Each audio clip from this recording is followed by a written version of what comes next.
All right. Hi, everyone. Welcome to another episode of the Mindgasms podcast. We're going to do Postmodern Theology episode 5 today. And we were going to talk about post-metaphysical theology, but we're actually going to talk about Reconstructive Theology. And, of course, we've got Chief Keefe, a.k.a. Tim Keefe, back, Max Horn, and Shane Kennedy. So, do you want to start with an introduction, as you always do there, Tim? I sure will. Okay. So today we're going to be looking at Chapter 6 in the Cambridge Companion to Postmodern Theology. This is on Reconstructive Theology. This is the David Ray Griffin essay. Now, just to give a very quick high-level overview about what Reconstructive Theology is, it's very much influenced by Alfred North Whitehead, the 20th century philosopher who is in philosophy a bit of an outlier. He was active more in the early part of the 20th century. He was a contemporary of Bertrand Russell and very well known as a mathematician for most of his career until he took a turn sometime, I'd say, in his 50s or 60s or so, when he got more into philosophy. And he spent most of his early career over in England. He was at Cambridge University, then came over here to the U.S. to Harvard University, where in the age of 63, and then he continued until he retired and then eventually died. So most of his philosophical work he did from about, the mid-50s onwards until his death. And one of the reasons why he's an outlier, because his system is a little bit unique. It is sort of American, but really not. Definitely not in the vein of the pragmatists. And because he was not a professional philosopher from the get-go, he was a mathematician, as I just mentioned. However, he certainly exercised an influence on certain fields within American academic life. And this is where Reconstructive Theology comes into, because his metaphysical system definitely lends itself over to something like that. Okay, so that's a Whitehead out of the way. And also, just to add, if people are more interested in Alfred North Whitehead, along with his notion of process philosophy, process theology, and his conception of an immanent God, which I think is fascinating, you can check out our delusional episode that we did on Alfred North Whitehead. Yes, because in the delusional episode, we did a little bit more about Whitehead's philosophy, and Whitehead did not exercise a very direct or important influence on Deleuze. There was something of an indirect influence there, but he's nonetheless important in certain ways, particularly about immanence. Yeah. Okay. So that's Whitehead, and I'm not going to spend too much time going into Whitehead. I'll come back to him in just a minute. David Ray Griffin, who is the author of this essay himself, is an important philosopher/theologian within process or reconstructive theology in this case. So David Ray Griffin, he is 80 years old, and he has been writing about process theology since about the early 1970s, so quite a long time. And for a long time, he's been associated with the Claremont Graduate University in California. Okay. What denomination does he belong to? I don't really think he belongs to any denomination, and he would be considered non-denominational. Okay. More like a philosophical theologian. Okay. Okay. So with that out of the way, let's go ahead and return to Whitehead just a minute. Now, again, Griffin is going to be covering Whitehead as we're going through the essay, but I wanted to treat Whitehead separately to give more of a grounding about what Whitehead is doing here and where he's coming from, particularly with his conception of reality, with perception, with God in particular, and with religion. All right, so let's go ahead and begin. So I'm going to the Wikipedia page here with Whitehead, a very good summary. So about the conception of reality, Whitehead was convinced that the scientific notion of matter was misleading as a way of describing the ultimate nature of things. In his 1925 book, Science and the Modern World, he wrote that, quote, There persists a fixed scientific cosmology which presupposes the ultimate fact of an irreducible brute matter or material spread through space in a flux of configurations. In itself, such a material is senseless, valueless, purposeless. It just does what it does do, following a fixed routine imposed by external relations which do not spring from the nature of its being. It is this assumption that I call scientific materialism. Also, it is an assumption which I shall challenge as being entirely unsuited to the scientific situation at which we have now arrived." End quote. In Whitehead's view, there are a number of problems with this notion of irreducible brute matter. First, it obscures and minimizes the importance of change. By thinking of any material thing, like a rock or a person, as being fundamentally the same thing throughout time, with any changes to it being secondary to its nature, scientific materialism hides the fact that nothing ever stays the same. For Whitehead, change is fundamental and inescapable. He emphasizes that all things flow, almost in the same respect as Heraclitus had said, everything is in flux. So when Whitehead was writing, he was also a contemporary of Einstein. And Einstein, very well known for the theory of relativity, shaking up the Newtonian conception of physics. And so Whitehead is definitely reacting against scientific materialism, reducing everything to just brute facts, or brute matter in this case. Okay, so then continuing, in Whitehead's view then, concepts such as quality, matter, and form are problematic. These classical concepts fail to adequately account for change and overlook the active and experiential nature of the most basic elements of the world. They are useful abstractions, but are not the world's building blocks.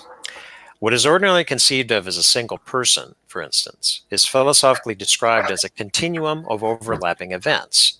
After all, people change all the time, if only because they have aged by another second and had some further experience. These occasions of experience are logically distinct, but are progressively connected in what Whitehead calls a society of events.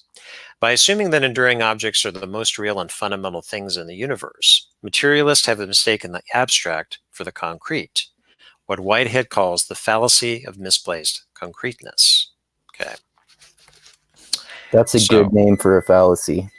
Yes, the fallacy of misplaced concreteness. Okay. I'm gonna start using that phrase. Yeah. Okay. So then continuing on a little bit, summarizing here. To put it another way, a thing or person is often seen as having a defining essence or a core identity that is unchanging and describes what the thing or person really is. In this way of thinking, things and people are seen as fundamentally the same through time, with any changes being qualitative and secondary to their core identity. For example, Mark's hair has turned gray as he has gotten older, but he is still the same person. But in Whitehead's cosmology, the only fundamentally existent things are discrete occasions of experience that overlap one another in time and space, and jointly make up the enduring person or thing. On the other hand, what ordinary thinking often regards as the essence of a thing, or the identity core of a person, is an abstract generalization of what is regarded as that person or thing's most important or salient features across time. Identities do not define people. People define identities. Everything changes from moment to moment, and to think of anything as having an enduring essence misses the fact that all things flow, though it is often a useful way of speaking. Okay. So this is the undergirding of what then came to be called process philosophy. So instead of defining things in the world as having a specific essence that is unchanging, there is a process. A person is a process. Even a mundane thing such as a rock is a process because it has a duration throughout time, and it does not have a defining or fixed entity. Yeah. Okay. All right. So then quickly moving to the theory of perception, Whitehead's theory of perception. Pause a second. Yeah. Okay. So is he in this context, is it relevant about, is it relevant to ask, is he talking about the quote unquote true objective reality of a thing, is that it's a process? Or is he saying it's more apt to describe it this way? Like, is he justifying this on pragmatic grounds? Or is, like, i.e. this is the more useful lens to use or way to conceive? Or is he saying this is a more accurate reflection of some truer reality? So I'd say he's leaning more towards this as a description, because we're going to get to this here with about perception, which is important for Griffin's essay. So, again, he is reacting against scientific materialism, reducing everything to matter. Matter is all that exists within the universe, okay? Which he believes, and others, such as Einstein too, is clearly not the case. Rather, it is better to describe it as with a process, okay? So I'd say I lean more towards it's a better descriptor to say that, and he's definitely against trying to define something as an enduring essence. That's something that has an essence. Same thing with a person, that a person has a fixed essence rather than it is a process involving. Now, why will this be important for theology? Because when we're getting to his definition of God is about creativity. Because, giving a little bit of a preview here, if you're talking about everything being materialistic, a materialistic way of approaching things, what does that do for creativity? When you can take one thing and combine it with another thing and make another thing, okay? Or human creativity.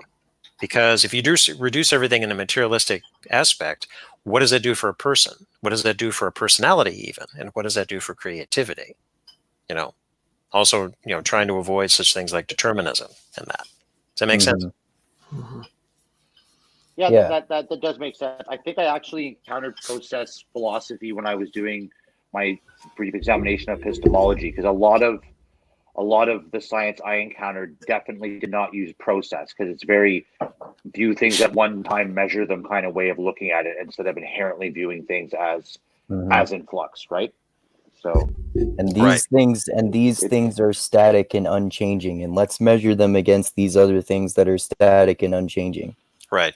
And remember the term, the fallacy of misplaced concreteness. Yeah. Okay? Okay. All right, let's go into perception. So since Whitehead's metaphysics described a universe in which all entities experience, he needed a new way of describing perception that was not limited to living, self-conscious beings. The term he coined was prehension, which comes from the Latin prehensio, meaning to seize. The term is meant to indicate a kind of perception that could be conscious or unconscious, applying to people as well as to electrons. Bear with me here.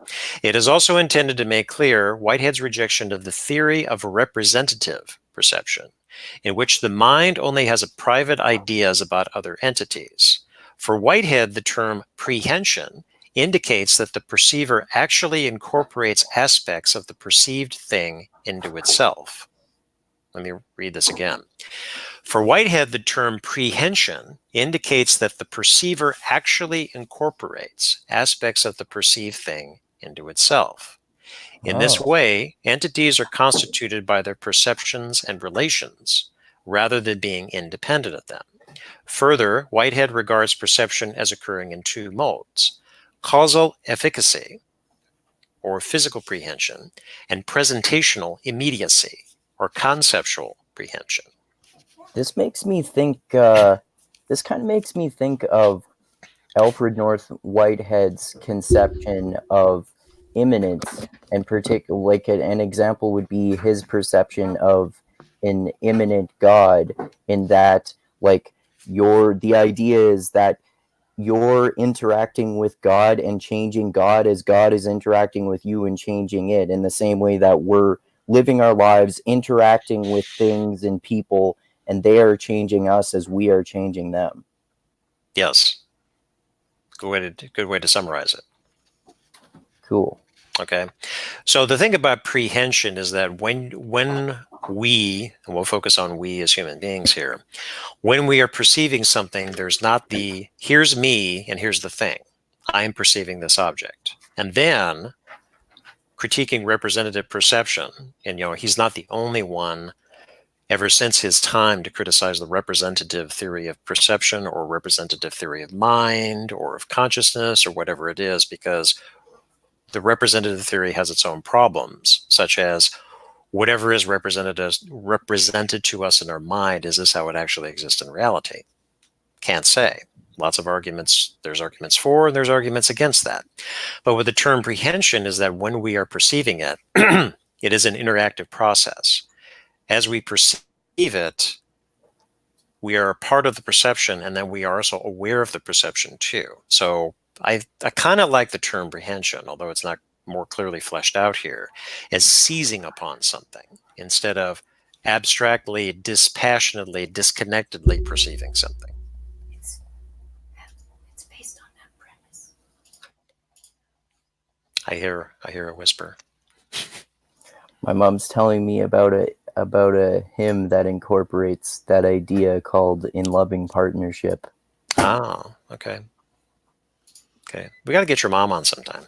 Yeah, I think I told you this the other day. I was talking with her about process philosophy and process theology and the idea of an immanent God, and she definitely believes in an immanent God. And she wrote a paper that got published in an academic journal when she was an undergraduate on process theology. Maybe she can dig it up. Yeah. For a future episode. Yeah.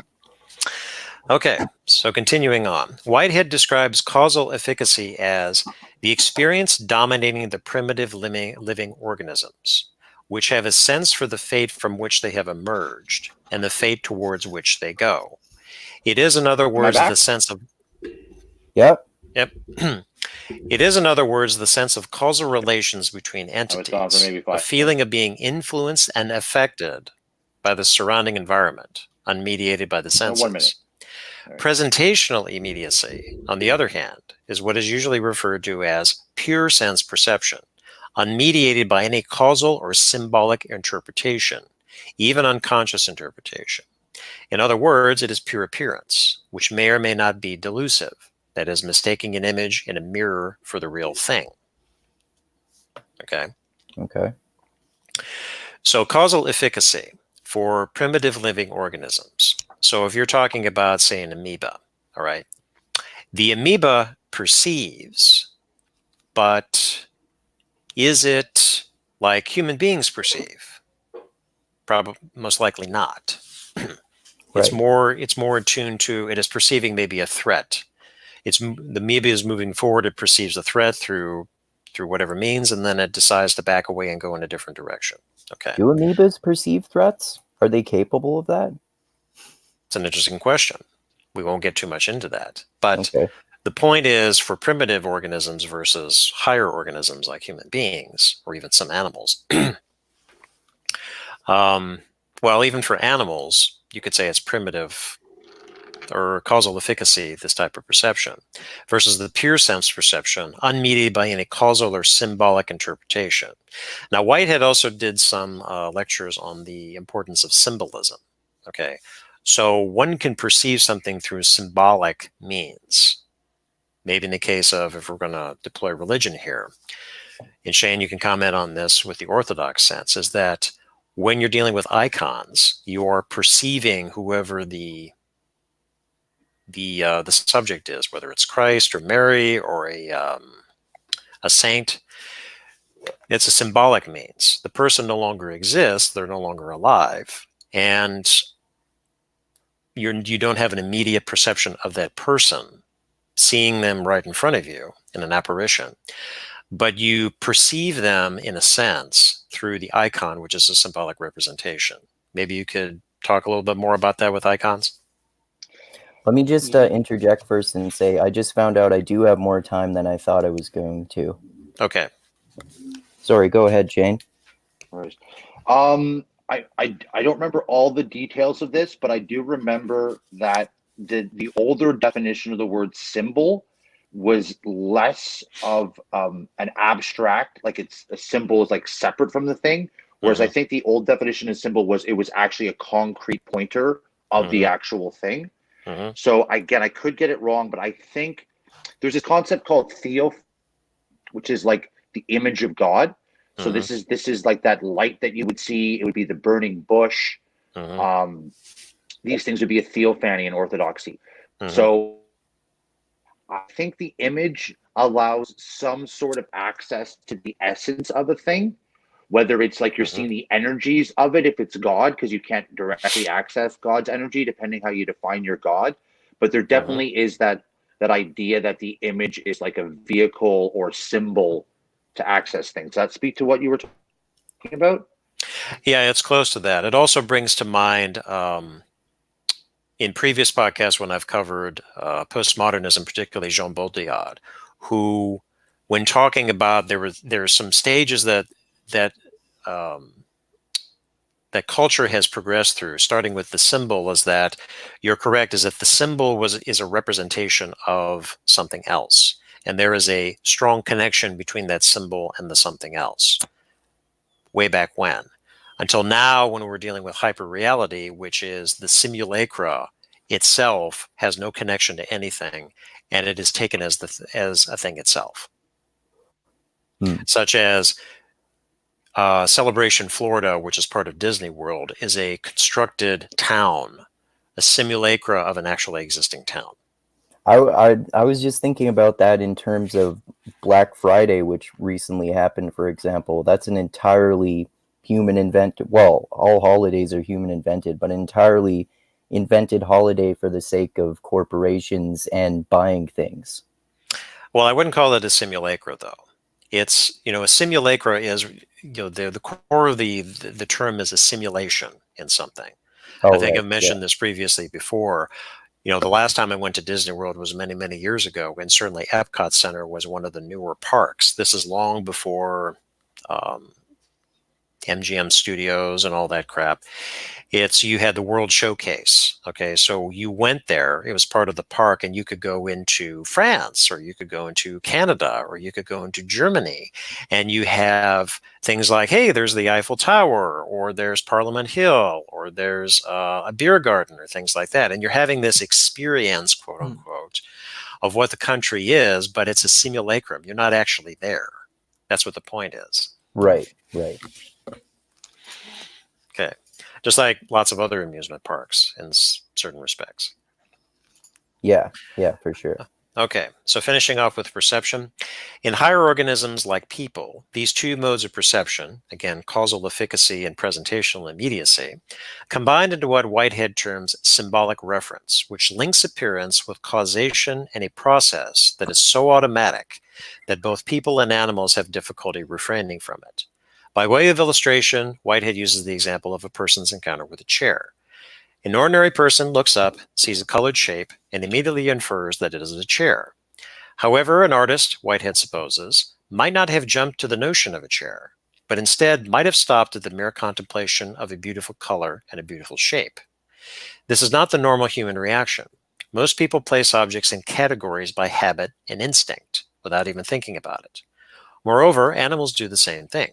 Using the same example, Whitehead points out that a dog would have acted immediately on the hypothesis of a chair and would have jumped onto it by way of using it as such.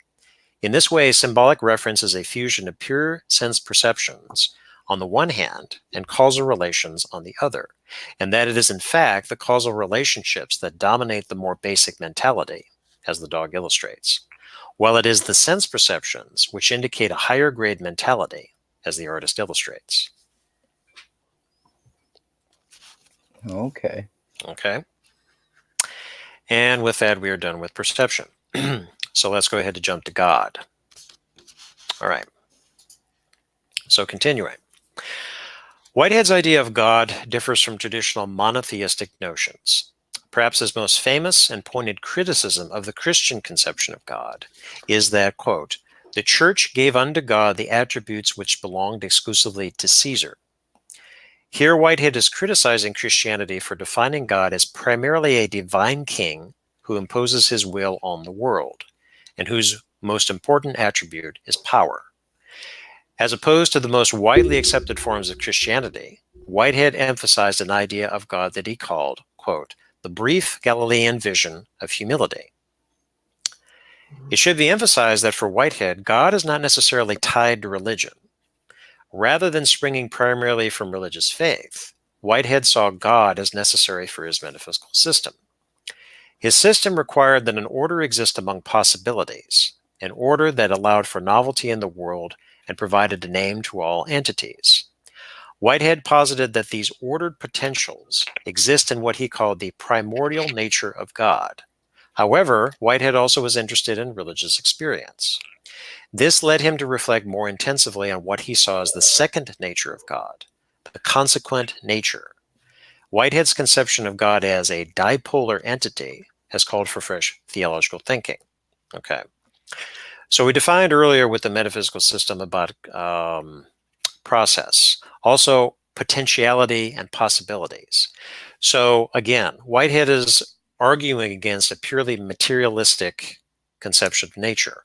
Why? Because if you take that tack, it wouldn't allow for potentiality, something that yet is not actual. That's the difference. You have the potential and you have the actual, and then you have a possibility. So take a person, for example. If we're deterministic, materialistic, just a random collection of atoms and other physical processes that is playing out according to certain instructions, then, you're born, you become this certain person, and then you pass away from this world. But it doesn't allow for potentiality or possibility that, yes, now, Andrew, you and I talked about this in the one delusional episode with Whitehead. Raymond Wouillet, talking about the melody in an organism. Oh yeah, being that we are developmental melodies. Right, developmental melodies. So the developmental melody, just like you're playing a piece of music, is the possibility, the potential that, yes, there is a certain script that one follows when you're playing a piece of music, but the music could come out a certain way. It could be the best rendition of that piece that you have ever heard, or it could be a complete hatchet job. And I've heard both in my life, being a fan of classical music. So that possibility wouldn't exist if it was purely materialistic and purely deterministic. Do I remember correctly that we connected that to Deleuze's plane of immanence? Plane of immanence. I don't remember. I would have to go back to that. Like it reminds me of that, in how it's not the same thing as Plato's forms, but it's also not that a rock could be a lamp. It's like a rock could be something similar to a rock. So it's sort of the same way in that sense, like you were saying. Don't know. Have to go back to that one. Okay. So yes. So now we have the primordial nature, and then we have the consequent nature of God. But note here is that God is an integral part of Whitehead's metaphysical system, and he is writing against the traditional Christian conception of God as a divine being that sits outside of reality and that is the source of infinite power. Yeah. I really I've said this at least a few times before now, but I really like this conception of God. It's because it's so different from the way that people stereotypically understand the concept, and it's also, like I've said before, very different from the just basic stereotypical conception of it that I was endlessly refuting all the time when I was a militant atheist. Mm-hmm. Right. And so I won't get into the strict language here, but also as Whitehead is talking about God, is that God is not separate from reality. God is part of reality. God influences reality, as does reality influence God. So there is this relationship that is happening between the two, instead of, again, the traditional sort of half-baked, unconscious conception of God as this divine being that is separate from reality. Yeah, that's called deism. What you're calling traditional is like a very modern Protestant conception of God that's unique to one. I mean, I hate to use this phrase, a very particular group of dead white men. Right. Well, Whitehead himself was Anglican. Okay. Yeah. So that was his foundation theologically way back in the day, even though he made his career as a mathematician. But he was raised in the Anglican faith, being English. I should go around telling people I know who are Christian just about this conception of God, because I feel like it would make a lot of them very uncomfortable to just the notion that you can change God. Yes. Well, not that the person can change God, more like reality changes God. Yeah. Okay. All right. So let's see. Let's go ahead and skip to religion because I want to get to the Griffin essay. Okay. So for Whitehead, the core of religion was individual. While he acknowledged that individuals cannot ever be fully separated from their society, he argued that life is an internal fact for its own sake before it is an external fact relating to others. His most famous remark on religion is that, quote, religion is what the individual does with his own solitariness. And if you are never solitary, you are never religious. Whitehead saw religion as a system of general truths that transformed a person's character. He took special care to note that while religion is often a good influence, it is not necessarily good, an idea which he called a dangerous delusion. For example, religion might encourage the violent extermination of a rival religion's adherents, as history has borne out more than once. However, while Whitehead saw religion as beginning in solitariness, he also saw religion as necessarily expanding beyond the individual. In keeping with his process metaphysics, in which relations are primary, again, not things, but relations, he wrote that religion necessitates the realization of, quote, the value of the objective world, which is a community derivative from the interrelations of its component individuals. In other words, the universe is a community which makes itself whole through the relatedness of each individual entity to all the others. Meaning and value do not exist for the individual alone, but only in the context of the universal community. Whitehead writes further that each entity, quote, can find no such value till it has merged its individual claim with that of the objective universe. Religion is world loyalty. The spirit at once surrenders itself to this universal claim and appropriates it for itself, end quote. In this way, the individual and universal/social aspects of religion are mutually dependent.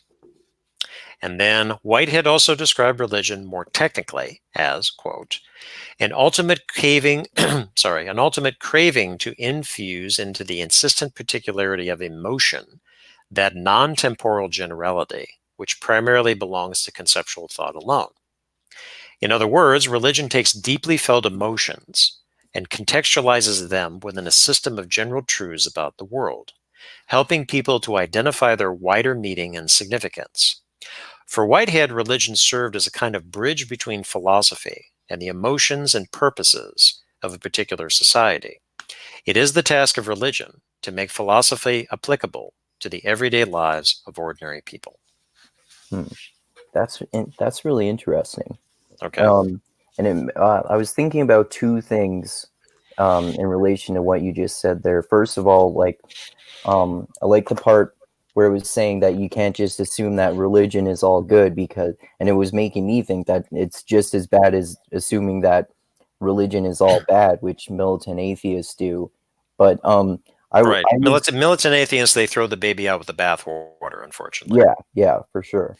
I also I'm not entirely clear about the unification of the individual and the social. I'm a little confused about that. Okay, so my first reading, and Max and Shane, you guys can interject here too, is that so Whitehead said that religion begins from the solitary individual. I'm a solitary individual, and I'm starting to ask questions such as, what does it all mean? Why is there something rather than nothing? What happens to me after I die? These are questions that millions and millions of people have asked throughout history. Okay, so it starts within the individual, but you're not the only one that's asking those questions as the individual. So you look to religion to answer some of these questions that science cannot answer, and that philosophy cannot answer, sociology cannot answer, and so on. And you look to a religious tradition, we can underline that term, tradition, to find out other people have asked these questions, and then what answers have they sought? Maybe there's not a 100% truthful answer to this, whatever the question is, but you do participate in a religious tradition, and then also in a part of a religious community who also with other individuals in their solitariness started to ask the questions. So then you become part of a religious community to sort of ask the same questions, but the questions themselves, again, this is just my reading of it, is diffusing into the community where you don't feel so alone in asking these questions. Does that kind of make sense? Yeah, that makes more sense. Yeah, Okay. that makes total sense, actually. Yeah. Okay. Max, what do you have to say about that? Yeah. I don't really understand why he says that why he starts with solitary, the solitary individual. Maybe it's because of his Anglican background. Because I think this is a very Protestant thing to do, to start with the individual. Mm-hmm. Um, Anglican is Protestant, by the way. yes. Well, what about in the Lutheran tradition? Yeah, it's the same. The individual has, of course, when we go back to Luther, to Martin Luther, I think there is always in Protestantism or in Lutheranism, there's always a tension, I would say, that goes back to Luther's experience of how do you say, becoming justified. And this was not done by reason, but through experience. And he started to ask himself such questions as, how can I be saved, and so on. And yeah. Okay. Shane, what about the Orthodox take on this?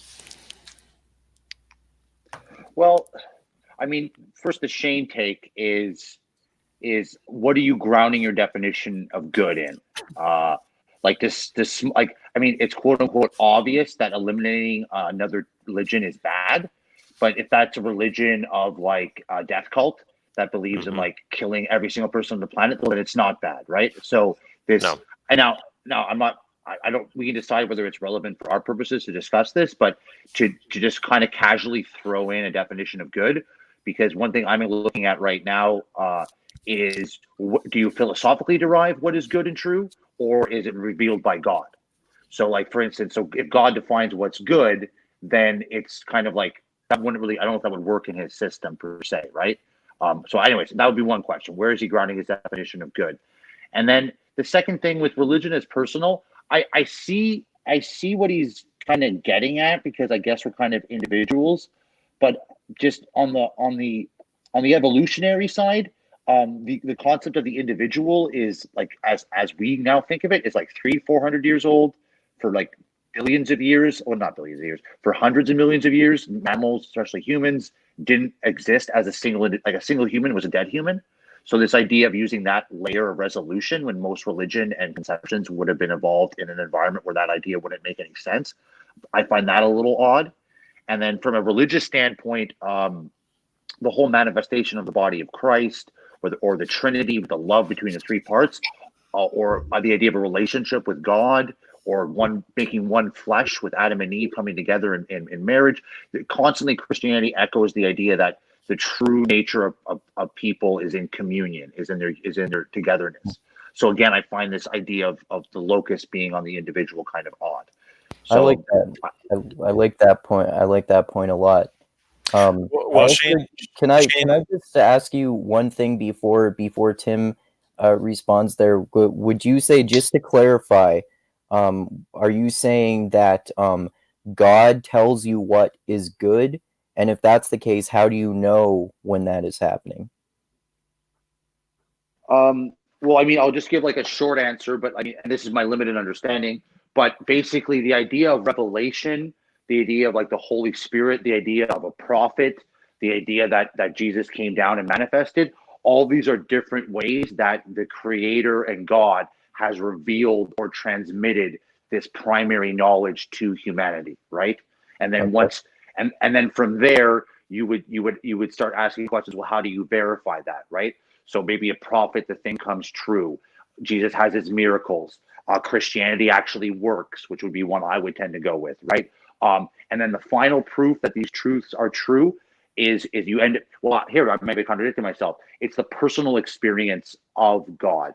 So one thing that Saint Gregory of Palamas, 14th century, is talking about a lot, as well as one of my priests, is to really know God is a subjective personal experience of communing with him, his love acting through you manifesting his actions, and then that creates a union with him. So there's this idea that the way you verify it, especially in Orthodoxy, is not with philosophy, it's not with rationality, it's not with evidence per se. It's more from personal experience through faith, and then maybe throw in a little bit of by their fruits you will know them. So Okay. maybe that answers your question. Yeah. Okay. No, that's fair. And also before that, what you were just saying about because Christianity works, are you saying that, are you using a pragmatic definition of truth there? I would say more or less, yes. I'm using a pragmatic, like we have seen it to be the case. Yeah. Okay. Yeah. Okay. Cool. Okay, so my comments about this is I would lean towards Max's comments is that given that Whitehead was an Anglican, and when you're starting from the individual, solitariness sounds very Protestant. Versus, and feel free to jump in at any time, Shane, is that Orthodoxy sort of acts in the reverse. Is that Orthodoxy is more the received tradition, and it then becomes personal.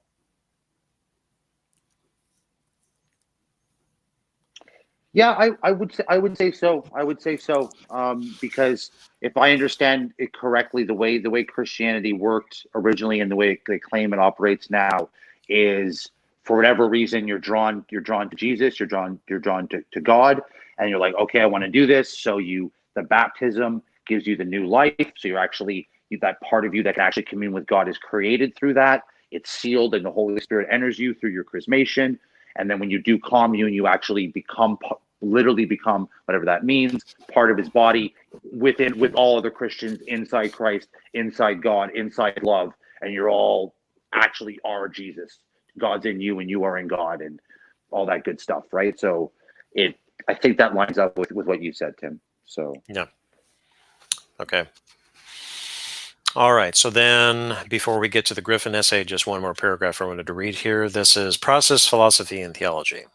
So process theology typically stresses God's relational nature.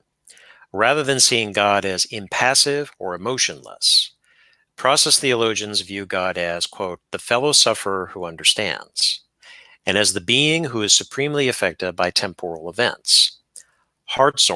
Charles Hartshorne, points out that people would not praise a human ruler who was unaffected by either the joys or sorrows of his followers. So why would this be a praiseworthy quality in God? Instead, as the being who is most affected by the world, God is the being who can most appropriately respond to the world. However, process theology has been formulated in a wide variety of ways. C. Robert Mezzle, for instance, advocates a process naturalism, that is a process theology without God. And so it goes on to say that process theology is difficult to define because the process theologians are so diverse and transdisciplinary in their views and interests. Okay. So I'm a little clear on exactly what process naturalism is. Process naturalism, process theology without God. So there is a what's it called, a movement? The philosophy is that there is a natural theology, that is a term, natural theology, that has been around for a few centuries, such as God is identified with nature, is one example. So, like a little bit like the Stoic conception? No, I wouldn't say it was the Stoic conception. I would say it's a little bit more like what's a good example? Maybe like some of the naturalistic religions or the occult religions, like Druids. Druids, okay. they don't worship a Christian god. They might worship gods, sort of paganistic. Oh, okay. Or that it's just nature, Okay. Now, sure, you could take nature as the theos, the divine, and worship that. So that's leaning what process naturalism is. Okay. It's just it's a separate subject. Okay. Okay, so I think we've covered Whitehead just a little bit enough the background. Let's go ahead and get into the essay. So this is Chapter 6, Reconstructive Theology, David Ray Griffin, page 92 in the Cambridge Companion. Okay. So Griffin begins, he says, Reconstructive postmodern theology derives its philosophical bearings from the movement in which Alfred North Whitehead is the central figure, with William James and Charles Hartshorne being, respectively, the most important antecedent and subsequent members. Although theology based on this movement has widely been known as process theology, not all process theology is properly called postmodern. Process theology is reconstructive postmodern theology insofar as it thematizes the contrast between the modern and the postmodern, emphasizes the distinctively postmodern notions in Whiteheadian philosophy, and yes, there are some philosophers who call Whitehead postmodern, employs these notions for deconstruction of classical and modern concepts and for ensuing reconstruction, and relates the resulting position to other forms of postmodern thought. Okay. That's interesting. So, I've never heard, I didn't know that some people call Alfred North Whitehead postmodern. oh yeah. Well, again, this goes back to how does one define postmodern? The way Jordan Peterson does? Most likely not, because postmodernism was around before him. Yeah. All right. So, in the section called Origins, Griffin continues. He says, Wait. I'm confused. So it's a wait. So with the Jordan Peterson reference, are we trying to establish that defining things correctly and accurately for descriptive purposes is a bad idea? I just want to. No, it's a good idea, and he doesn't. Okay. Right. Yeah. Okay. So misperceiving correct perceptions. That's it. That's good. Okay. Just so we're clear. Okay. Continue. Okay. All right. I mean, cheeky, obviously. Yeah. All right. So Griffin continues. He says, Postmodern neo-Marxists. it's a cultural Marxist, postmodern neo-Marxist. Yes. Yeah.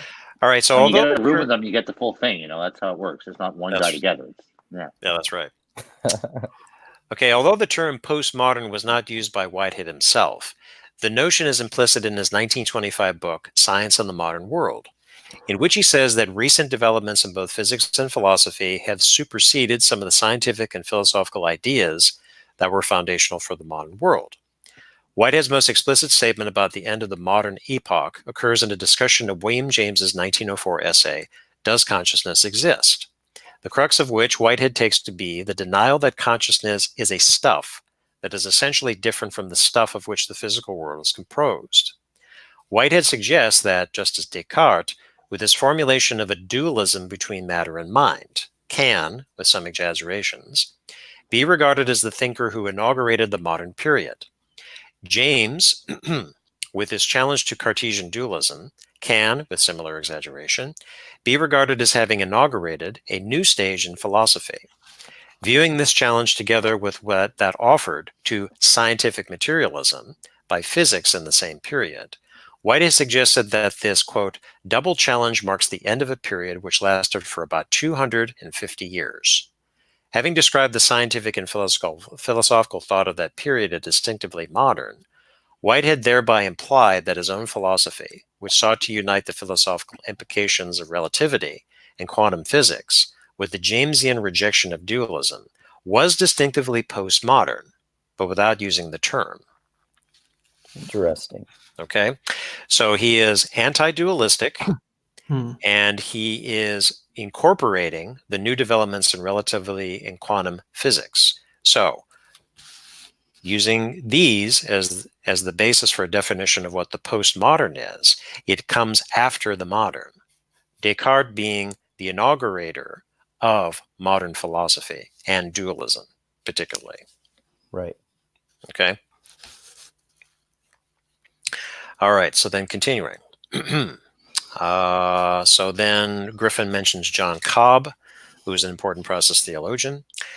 So he says, arguing with the dominant modern mentality, this is Cobb, which equates the real with the objects of sensory perception, strict empiricism, excludes the possible causality and even reality of God, thereby leading to relativism and nihilism, Cobb portrayed Whitehead's philosophy as distinctively postmodern by virtue of the fact that his epistemology rejected the primacy of sense perception, that his ontology replaced material substances with events having intrinsic value in internal relations, and that he developed these ideas by reflecting on problems in modern science.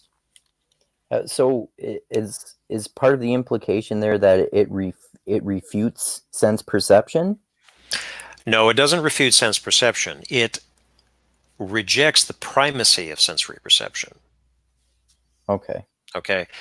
We're not saying that people don't have sensory perception. That's kind of ridiculous. It's rather Right. that instead of prioritizing the primacy of sense perception, which if you take everything on sense perception alone, you're going to run into problems about God, because I can't see God.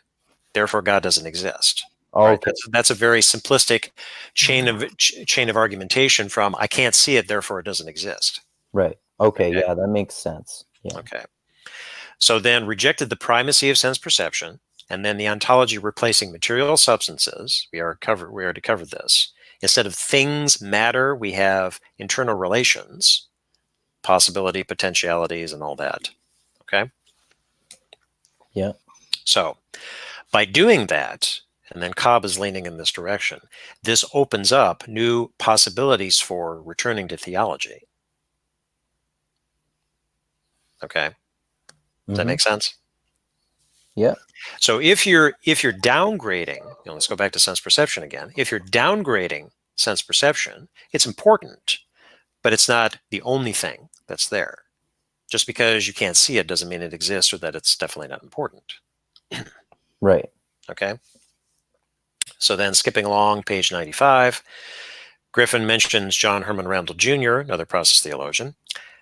Again, paraphrasing Randall, the great advantage to this postmodern naturalism, okay, this is the naturalistic philosophy again, according to Randall, is that by rejecting the modern, mechanistic, reductionistic type of naturalism, it overcomes the modern conflict of scientific naturalism with moral, aesthetic, and religious values, a description that accords completely with the stated purpose of Whitehead's philosophy. So, rejecting mechanistic, reductionistic types of naturalism. When you do that, it allows for moral, aesthetic, and religious values to reemerge, to come back into the picture. Okay. Okay? So those evil postmodernists are clearing the way for religion. yes, it seems to be the case. Now let's shift gears a minute. Well, wait a second. I want to chime in there because I think that kind of actually mirrors a lot of my own personal journey in the sense that I had a very modernistic, atheistic worldview. I got some exposure to the scientific method, and trying to construct what kind of really broke me was when I was trying to look at how because a lot of science is very materialistic and it wasn't process epistemology. It was this event-based one. And I kind of said, well, you can't really draw any conclusions with this. I don't see you guys really creating a coherent worldview, to stitch together all these scientific studies into a way to perceive the world. You can't do it. It's not possible. So, and then that kind of mirrors something else we had talked about, which was how in rejecting the modern viewpoint, postmodernism had a lot in common with orthodoxy. So I do feel that for me, and also for another friend that I know, this idea of moving away from trying to define the world in strictly material things and in rational ways seems to be not only what postmodernism kind of advocates, but kind of just a necessity of what's left, especially in a God is dead sense, right? If the natural extension of this modernistic plunge was to destroy one conception of God, you're kind of left with no opportunity but to create another. So I do see a lot of personal and I don't know. Anyways, I definitely relate to I definitely vibe with the narrative that he just put forward in the description he gave. So okay, so there's two things I can say to that. The first one is, knowing this now, how would one respond to the Sam Harrises and the Richard Dawkins of the world? Well, the way that I would personally, that would be different from before, would to tell them about all the different ways of conceiving God than the way that they they all often to describe it, and talk more about what you just said, this idea that the materialistic approach to the world really leaves a lot out and really doesn't give you, like Shane was saying, it doesn't really give you a practical life philosophy either. Right. Because if you take a purely mechanistic or reductionistic type of view of the world, then how can you allow for something like beauty? Yeah. You could explain it scientifically, but that's not really the same as actually truly experiencing beauty. Oh, sure, but there's also the, you know, if you're talking about a piece of music, you play it on the piano, and the notes on the page, materialistic, the hands on the keyboard pressing the keys, where the hammers are striking the strings, materialistic. You can describe it down there, and then the sound traveling through the air, you can measure that, vibrations in the air, materialistic. But then how does that account for it's a piece of music that that engenders a certain reaction within the people who hear it? Yeah.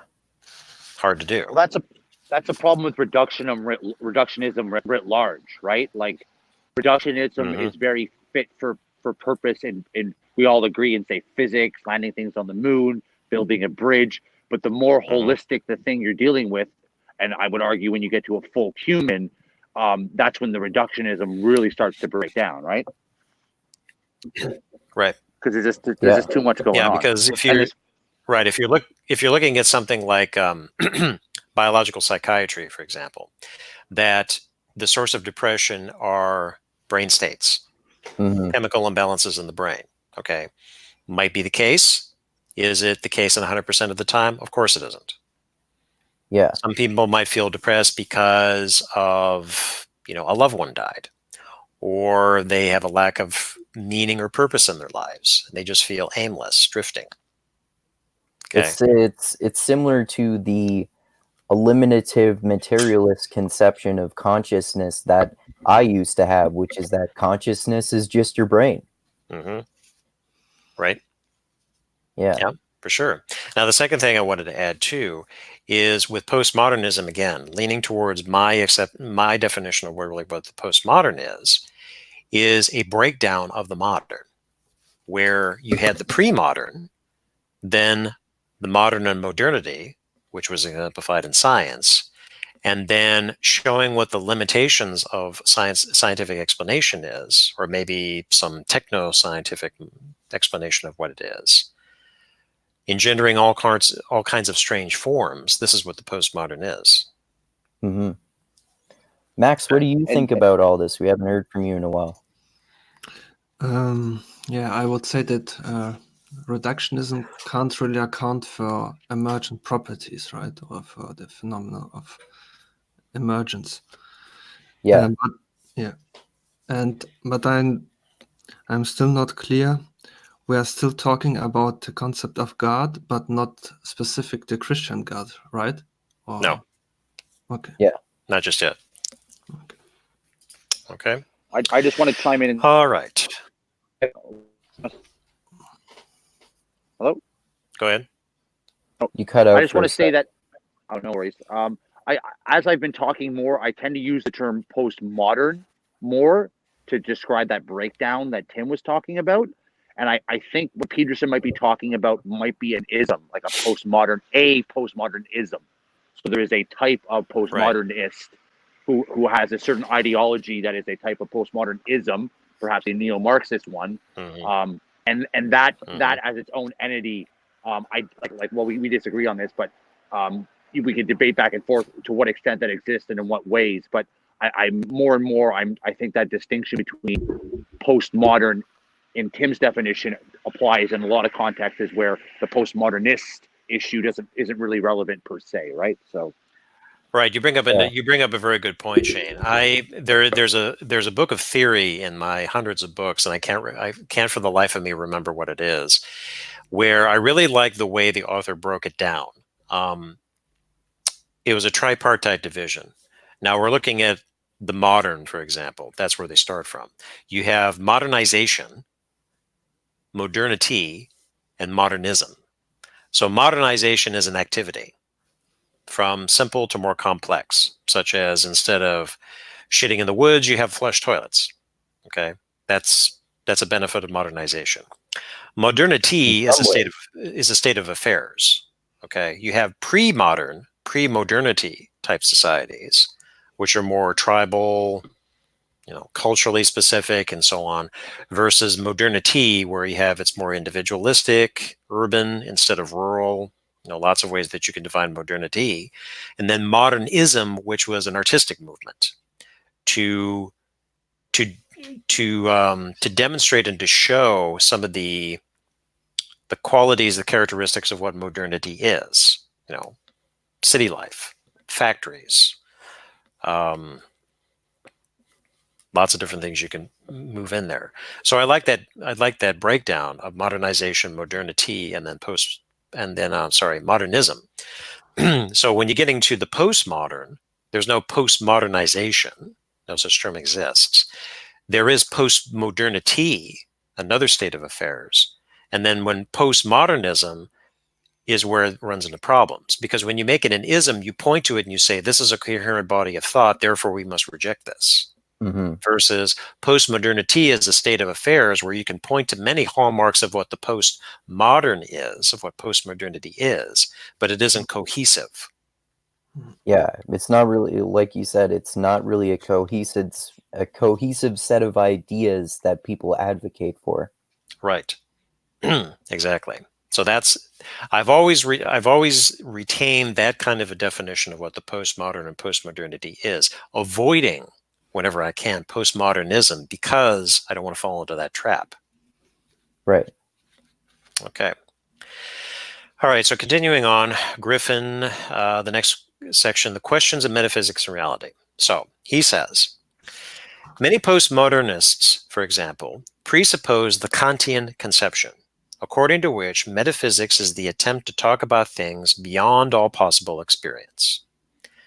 Whereas Whitehead understands it as the endeavor to construct a coherent scheme of ideas in terms of which every element of our experience can be interpreted, adding that the elucidation of immediate experience is the sole justification for any thought. Sometimes metaphysics is understood as an approach that necessarily does violence to experience for the sake of a tidy system. But Whitehead, who praised the intellectual life of William James for being one long protest against the dismissal of experience in the interest of a system, insisted repeatedly on the need to consider the whole of the evidence and every type of experience, insisting that nothing can be omitted. Okay, so I like that. What is meant by metaphysics does violence to experience? Okay, I'm going to get to that. Okay. So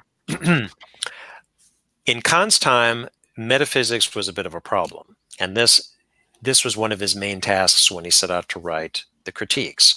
How is metaphysics as a science possible, is the question. If you accepted metaphysics just on, and I put this in quotes, faith alone, it doesn't account for empiricism. And Kant was very much influenced by Hume. As he himself said, he awakened me from my dogmatic slumber. Instead of crafting this metaphysical system that was prior to experience, you have to take into account experience.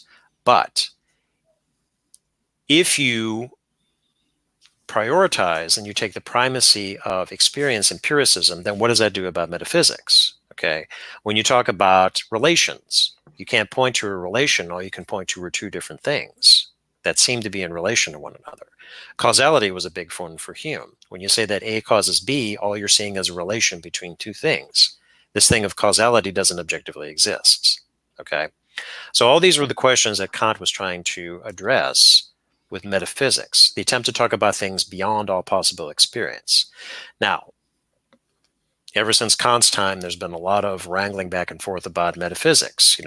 Does metaphysics exist? Can we talk about it? Christopher Peacock, for example, an Oxford philosopher, just recently wrote a book called The Primacy of Metaphysics. And this is an analytic philosopher going back to say that, yes, metaphysics is important. Why? It's because it is we'll use Whitehead's definition here, the endeavor to construct a coherent scheme of things in which every element of our experience can be interpreted. Okay? Okay. So then sometimes metaphysics is understood as an approach that necessarily does violence to experience for the sake of a tidy system. So if you talk about a metaphysical system and what you perceive doesn't fit in with that system, then you're discounting experience. Oh, okay. That's different from the way I thought. Okay. Right. That makes Okay. sense. So then the thing about William James is that what James is trying to do is accounting for every type of experience and leaving nothing out. So although one might lean in the direction of being an empiricist, you can't really just completely do away with anything that might be metaphysical or possibly even religious or theological. That might be a different kind of experience. Nothing can be the whole of the evidence that's involved, using his terms. That's interesting. That helps me understand William James's perceptions of that a little better than I did before, too. Right. And James, when you're talking about the the pragmatist philosophers, was different from Peirce. Peirce was very much a scientist. Yeah. Okay. Although Peirce also believed in God, but he had a certain definition of that. Whereas James is a little bit more comprehensive, coherentist, you could even say. Was he still an empiricist, though? James, yeah. Yeah, I thought he was. Yeah, so was Dewey. Right. I mean, ever since, Hume is not the first to come on the scene about empiricism, but definitely in terms of Western philosophy, Hume made quite a splash with the focus on empiricism, radically an empiricist. Locke and Berkeley came before him, coterminous with him,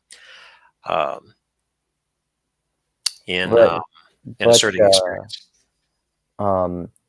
Yeah, one of the ways that William James is similar to Hume, perhaps, is that he has, like you were alluding to there, more of a holistic approach to empiricism too than other empiricists, perhaps. Like it's not just sense perception, and he goes against this dualistic approach of the body and the mind and the intellectual and the non-intellectual and so on and so forth. Right, he was anti-Cartesian. Yeah. Okay. So then Griffin continues, but Whitehead explicitly rejected the idea that, quote, metaphysical thought started from principles which were individually clear, distinct, and certain.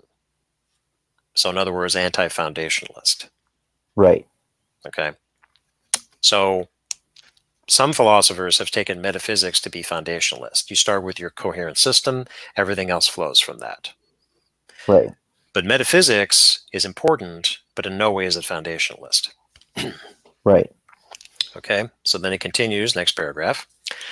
Reconstructive postmodernism is oriented around the conviction that we must and can reconcile religion and reason,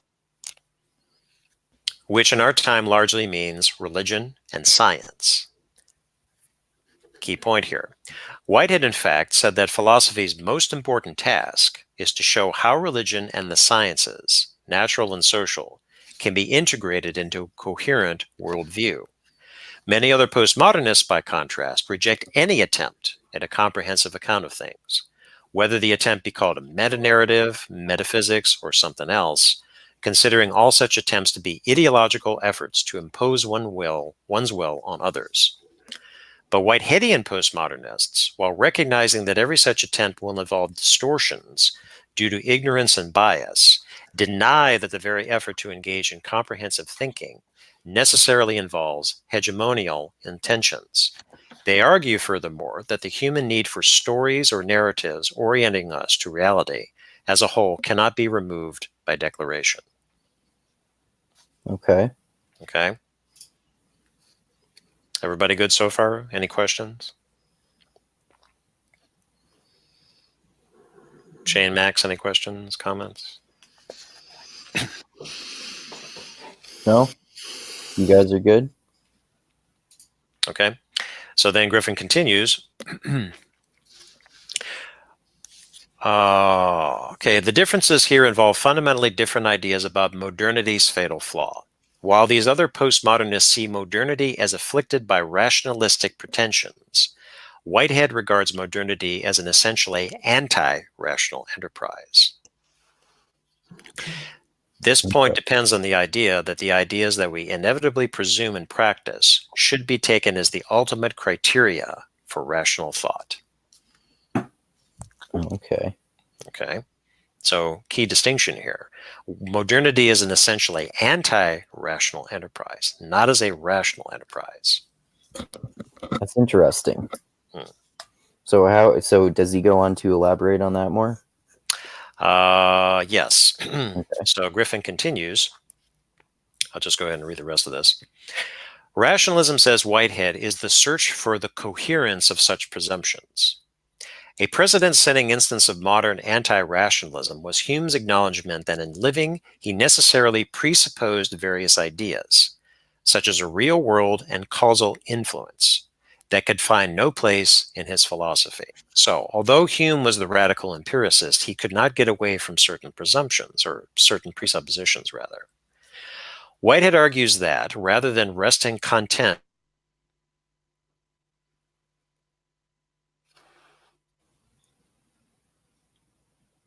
You still there, Tim? I think Tim. anti-rational to deny in theory ideas that are necessarily presupposed in practice is that one thereby violates the first rule of reason, the law of non-contradiction, because one is simultaneously denying explicitly and affirming implicitly the idea in question. Your audio got cut off for about 10 seconds there, Tim. Could you go back about 20 or 30 seconds into what you were saying there? Yeah, so I'll just go ahead and summarize here. So Whitehead's critique of Hume was that Hume himself had said that he operated on certain presuppositions, the real world and causal influence, but he couldn't put them in his philosophy. Okay. Now, I remember the quote from Hamlet. He says, "There are more things in heaven and earth, dear Horatio, than are dreamt of in your philosophy." I think that applies here, is that this is one of the problems when you're getting into philosophers, is that, and really what merits after you're reading them for a time is really looking at what their presuppositions are, what their philosophy is. It's not necessarily coherent some of the time, or it might seem airtight at first glance, but really it's not, because they're forgetting something and they're starting with certain presuppositions. That's what your key is when you're trying to read a philosopher, is finding out what their presuppositions are. So Hume, because he was the radical empiricist, tried to reduce everything down to sensory experience. But if he had been more capacious, we'll say, according to Whitehead, revising to include all the inevitable presuppositions of practice that's included, such as you're assuming that there is such a thing as a real world, then maybe his system would have held, if there was a system, tighter together than it did. Okay. So then with modernity, is you're focusing more on the practice of science in particular. That in itself is a presupposition, a scientific worldview. Yeah, scientific worldview and the scientific method. Right. So it has no place for things that are non-scientific. What place do you have for beauty? No place for it. What place do you have for morals and ethics? No place for it. What place do you have for God and theology? Certainly no place for it if you're the radical empiricist or the radical scientist here. Okay. All right. So with no other questions, I'll continue on. Section, Overcoming Problematic Assumptions. So Griffin continues. From the reconstructive postmodern perspective, it lies at the heart of the task of postmodern thinking to overcome the assumptions that led to the modern dualism between the ideas affirmed in theory and those presupposed in practice. So another really good definition of postmodernity is it's questioning the assumptions that were in place in modernism and modernity. Okay? Right. So the critical assumptions are taken to be the sensationist view of perception, according to which our sensory organs provide our only means of perceiving things beyond ourselves, and the mechanistic view of nature, according to which the ultimate units of nature are devoid of all experience, intrinsic value, internal purpose, and internal relations. Okay? So sensationist view of perception and a mechanistic view of nature. Right. Okay.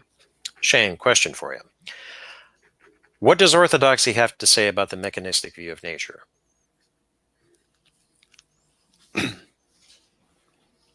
Sorry, I just had to walk back to take my mute off. Okay, so the mechanistic view of nature.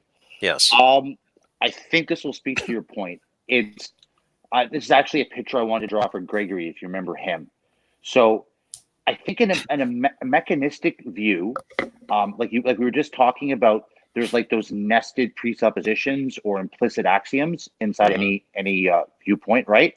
Right. So when you establish a mechanistic one, what ends up happening usually is that there's less emphasis on the axioms and more emphasis on the process or the philosophy or method for determining the practice, right? So that's why you end up focusing a lot on the rational, the philosophical, and lining all those things up together, right? And that's I think that's why you end up having a bias for materialism, because if that's the way you're going to get at truth, you have to be able to point at everything, relate it to everything, and everything has to become more and more explicit, or it's outside your system, and that means that your process doesn't get you where you want to go, right? Or that the process leads you to certain conclusions that might work in certain circumstances, but certainly not in every circumstance. Yeah. Well, yeah, and I call that the fundamental nature of paradox. Anytime you try to reduce or make explicit, inevitably you're going to run into a paradox or some sort of rounding error or dividing a negative number by a negative number or something like that, metaphorically speaking. Right. So from an orthodox perspective, the way I understand it is if you ground truth in revealed knowledge, you know God is love. You know God is this. You know this is good. So you have all these presuppositions that you take on faith, and then from there, whenever you run into a problem of reconciliation, you go, the mystery of God, and then you just do your best. You pray about it. You think about, you try to seek God's will. Maybe it's beyond. Maybe it's not nothing to really struggle about in the first place. But you don't have that same necessary drive to justify all your truths through your process. So the process doesn't have to reach an endpoint because you started off complete.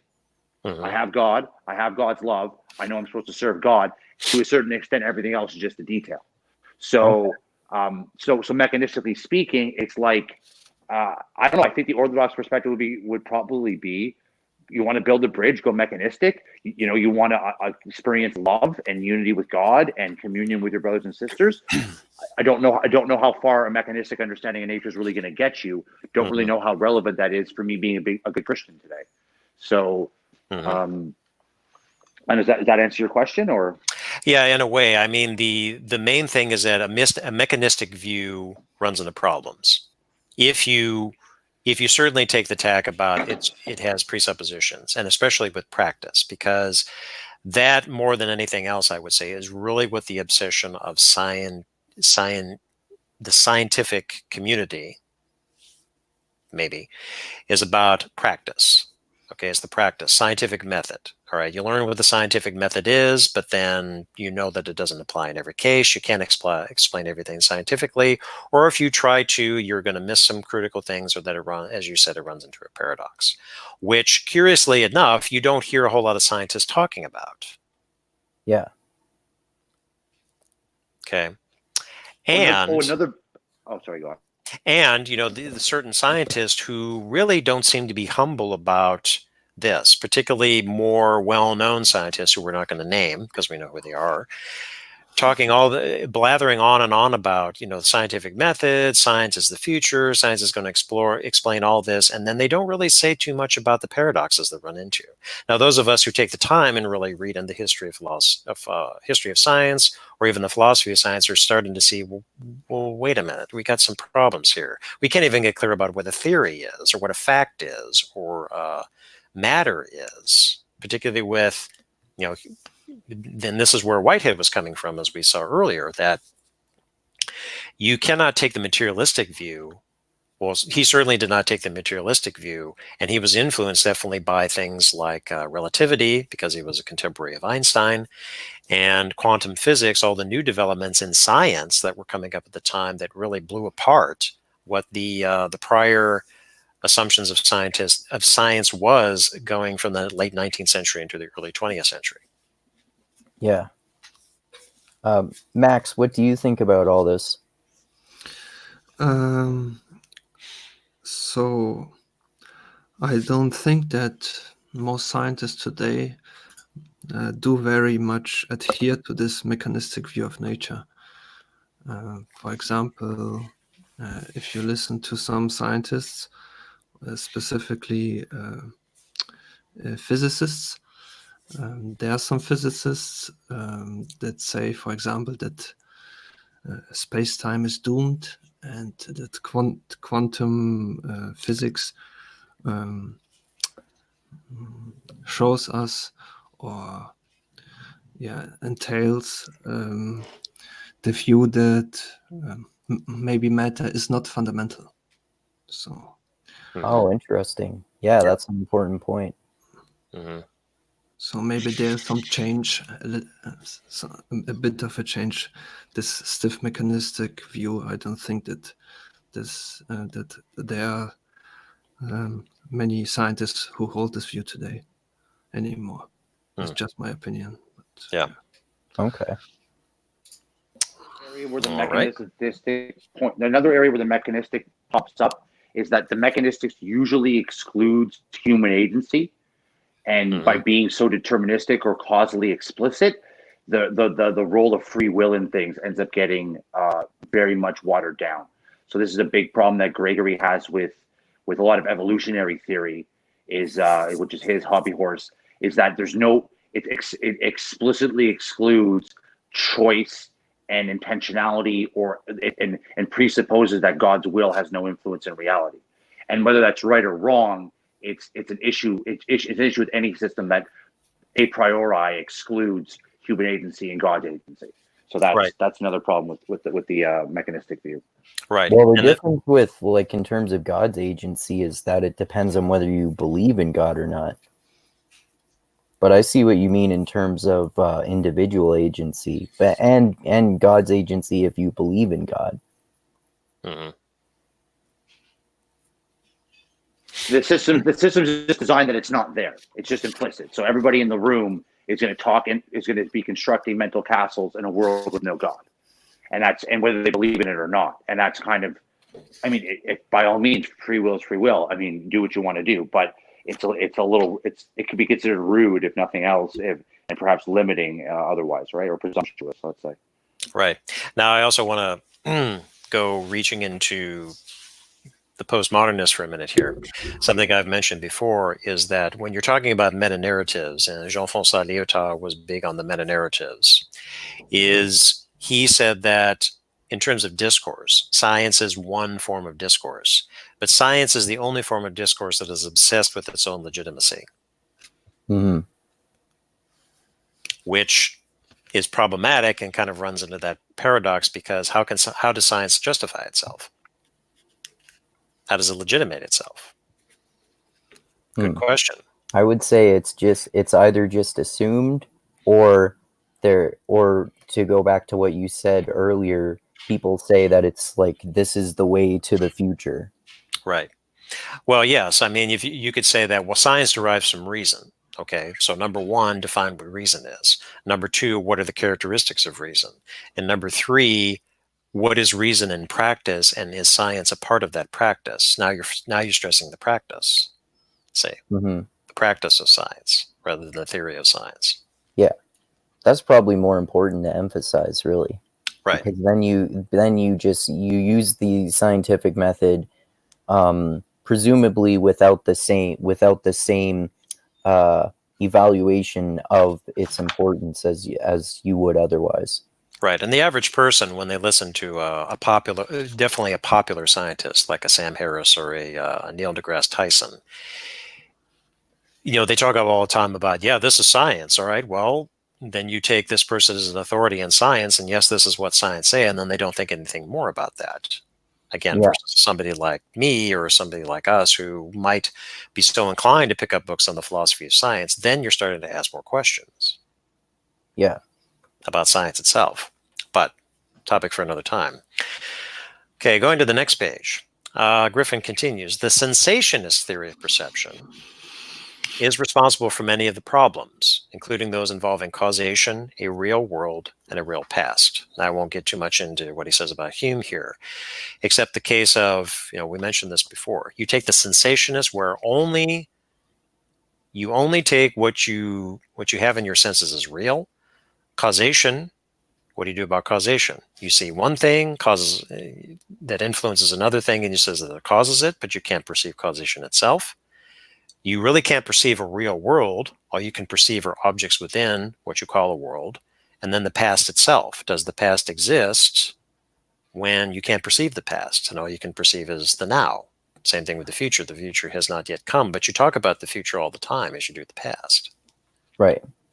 Okay, those are the problems of the sensationist perspective. Now, skipping down to the end of the page, he says, much postmodernism has drawn the conclusion that science, generally taken to be the paradigm of rationality, is itself rationally groundless. Kind of already touched on that. All right. So then the sensationist version... Could you reiterate on that specifically again? Sorry. Right. So much postmodernism has drawn the conclusion that science, generally taken to be the paradigm of rationality, is itself rationally groundless. Right. Meaning it can't justify itself rationally. Okay. Okay. Or legitimate itself. So the sensationist version of empiricism leads to the same conclusion about normative values. Okay. So then going to the next page, Griffin continues, but late modernity, having rejected supernatural explanations, concluded that all such norms, these are norms like morality, beauty, and so on, are our own creations. Most forms of postmodernism have emphasized the implications of this conclusion, saying that we must regard even our most basic moral convictions as local conventions with no rational grounding, even while continuing to presuppose, in the very act of writing such things, that various moral norms, such as the idea that we should not repress difference and repress the other, are universally valid. The apparent necessity to presuppose various ideas, even while criticizing them, is sometimes justified by referring to them as transcendental illusions in the Kantian sense. Okay. Okay. And could you go over that concept of transcendental illusions again? Okay. So let's deploy something that is very contemporaneous. Whiteness or race. Okay. So SJWs try to be anti-racist. All right? No such thing as race. Race is a convention, they might say. Okay. However, if you say that race is a convention, you're already presupposing that there is such a thing as race. Right. Okay. So then, as Griffin has mentioned, when you're talking about difference and oppressing the otherness, identity politics, non-exclusionary, except for certain groups, unfortunately, these are not universally valid. You're trying to do so. In a way, you could say they're talking out of both sides of their mouth. They're saying, we're trying to do away with otherness, we're trying to do away with racism, we're trying to do away with injustice or whatever it is, while at the same time presupposing it. Right. Okay? See where the contradiction comes in? Yeah. Yeah. So then the reference to... Then also, it's an endless fight, and there's no end point. There's no point in which you can define that the struggle is over. We have defeated racism. Right. You have defeated racism, because if you think you have, then this becomes like whack-a-mole. Yeah. It's going to reemerge somewhere else. Yeah, and you're racist, right? Yeah. So then the hat tip to and then you have to kill yourself because you're racist. That's right. So then the hat tip to the transcendental illusion is referring to what Kant has to say in the critiques about when reason is venturing beyond what its bounds are, you're running into problems. In particular, Kant talks about God and the soul, two examples, is that reason can argue for or against God's existence or the soul's existence, but it can't come to a definitive conclusion. because it runs up to limitations. When it tries to go beyond that and look for a rational justification or grounding for that, then it runs into problems, illusions. Okay. So I like this hat tip to the transcendental illusion when you're talking about things like race and identity politics and all that shit. Race is a transcendental illusion, man. It is. It's a system, man. All right. So then going to the next paragraph, Griffin says, Whiteheadian postmodernism, rather than accepting the inevitability of such contradictions, follows James's radical empiricism, that's James's term, in rejecting the sensationist view of perception. At the heart of Whitehead's epistemology is his deconstruction of sensory perception, showing that it is a hybrid composed of two pure modes of perception. And this is where we had mentioned this before, with causal efficacy and what was the other one? Non-sensationalist perception, I think it was. Yeah. Yeah. I think so. Okay. So we'll skip to the next section. Perception in the mode of causal efficacy, through which we directly perceive other actualities as exerting causal efficacy upon ourselves, which explains why we know that other actualities exist and that causation is more than constant conjunction. So causal efficacy, this is acting upon us. All right. So think of it in terms of heat. Okay. So if you take a body that is hot, say like a stove. So the heat is acting upon us. And it might cause us to react in a certain way. Notice I use the term cause there. But there's not a constant conjunction there. That there's one thing causing another thing. Well, kind of it is when you're speaking of it in a certain way. But it's not an object that's affecting another object. But this heat is affecting us. This is what causal efficacy is. Right. Okay. One example of this mode of perception, Griffin continues, which Whitehead also calls prehension, we've seen this term before, is the prehension of our own sensory organs as causing us to have certain experiences. As when we are aware that we are seeing a tree by means of our eyes. Such prehension, while presupposed in sensory perception, is itself non-sensory. Okay? Wait, could you unpack that a little more? Sure. So when I read the description of what prehension is, and prehension is a seizing, a grasping, it reminds me of an older term, apperception, which is the perceiving that one is perceiving. Right. Okay.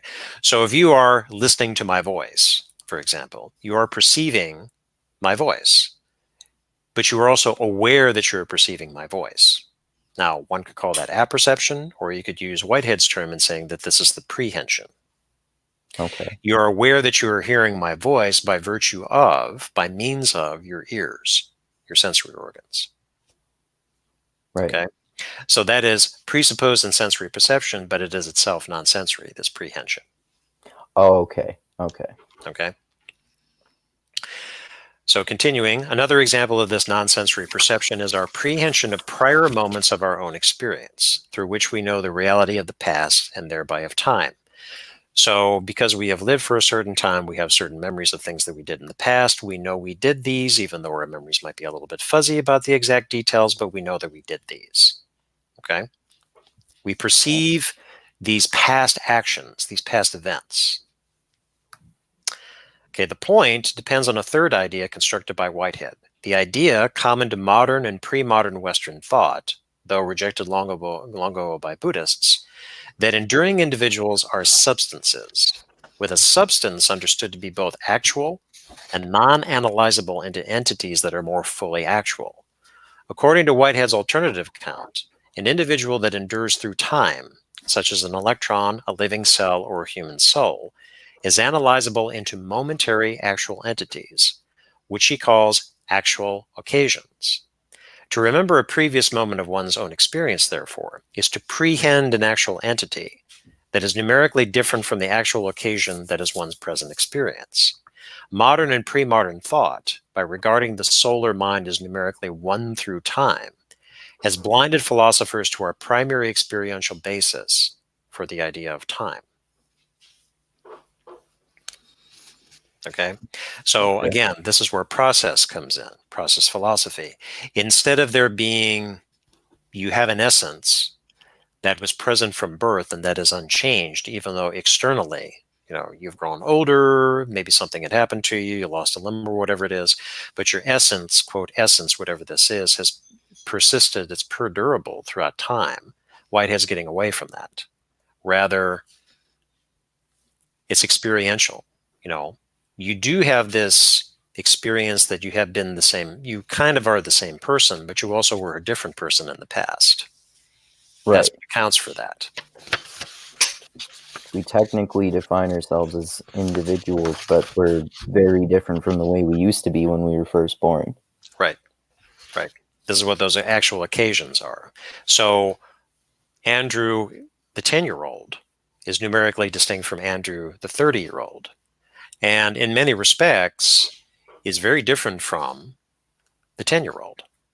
However, there are some aspects of yourself that maybe have not changed. One or two, we could say. Mm-hmm. Let's say like you had an interest in comic books, or you're really into the Marvel characters when you were 10 years old, and you still are, maybe a little less so at 30 years old. So that has persisted. Yeah. There are probably a lot of little similarities. Like I liked books since I was a kid, for example. Mm-hmm. Sure. An interest in books. Yeah. Now, an interest in books, let's return back to what we were saying about Whitehead, is not something that's material, your interest in books, but it's something actual, right? Yeah. Okay. So Griffin continues, whereas Kantian forms of postmodernism, such as Richard Rorty's, put moral and aesthetic discourse on the same level with scientific discourse by denying that either type tells us about reality. And Rorty was not really concerned about philosophy being what gives us the ultimate descriptions of reality. Whiteheadian postmodernism achieves parity by showing how both types can express real, if partial, truths about the nature of things. Partial truths, it is the cultural role of philosophy to harmonize. Whereas the sensationist view of perception led to contradictions between theory and practice with regard to realism, causation, the past, time, and norms, the mechanistic view of nature leads to such a contradiction with regard to freedom. Okay, and then continuing, whatever the self is, it has no power of self-determination. Freedom must be denied or redefined to make it compatible with determinism, which amounts to the same thing. Okay. So if we're talking about a self, maybe as an essence, this self is not self-determining because it's already there, unchanging. So if you had a self that was unchanging, this would lean more to determinism. Right. Okay. So then the next page, 101. Whiteheadian postmodernism, instead of accepting materialism or anti-realism, or returning to an early modern dualism, rejects the mechanistic view of nature at the root of these stances. Its alternative view, again anticipated by James, is pan-experientialism, according to which experience and thereby spontaneity, intrinsic value, and internal relations go all the way down to the most primitive units of nature. Besides calling all actual entities actual occasions, accordingly, Whitehead also calls them occasions of experience. On the basis of this pan-experientialism, the unanswerable questions faced by materialists as well as dualists, where and how did things with experience, spontaneity, intrinsic value, and internal relations emerge out of bits of matter wholly devoid of these, need not be asked. Evolution involves real emergence, but it is the emergence of higher types of spontaneous experience out of lower types. Okay, so evolution here, in Whitehead's sense, has more spontaneity than it does a deterministic, mechanistic approach. Interesting. I like that. Okay. Shane, what do you think of that?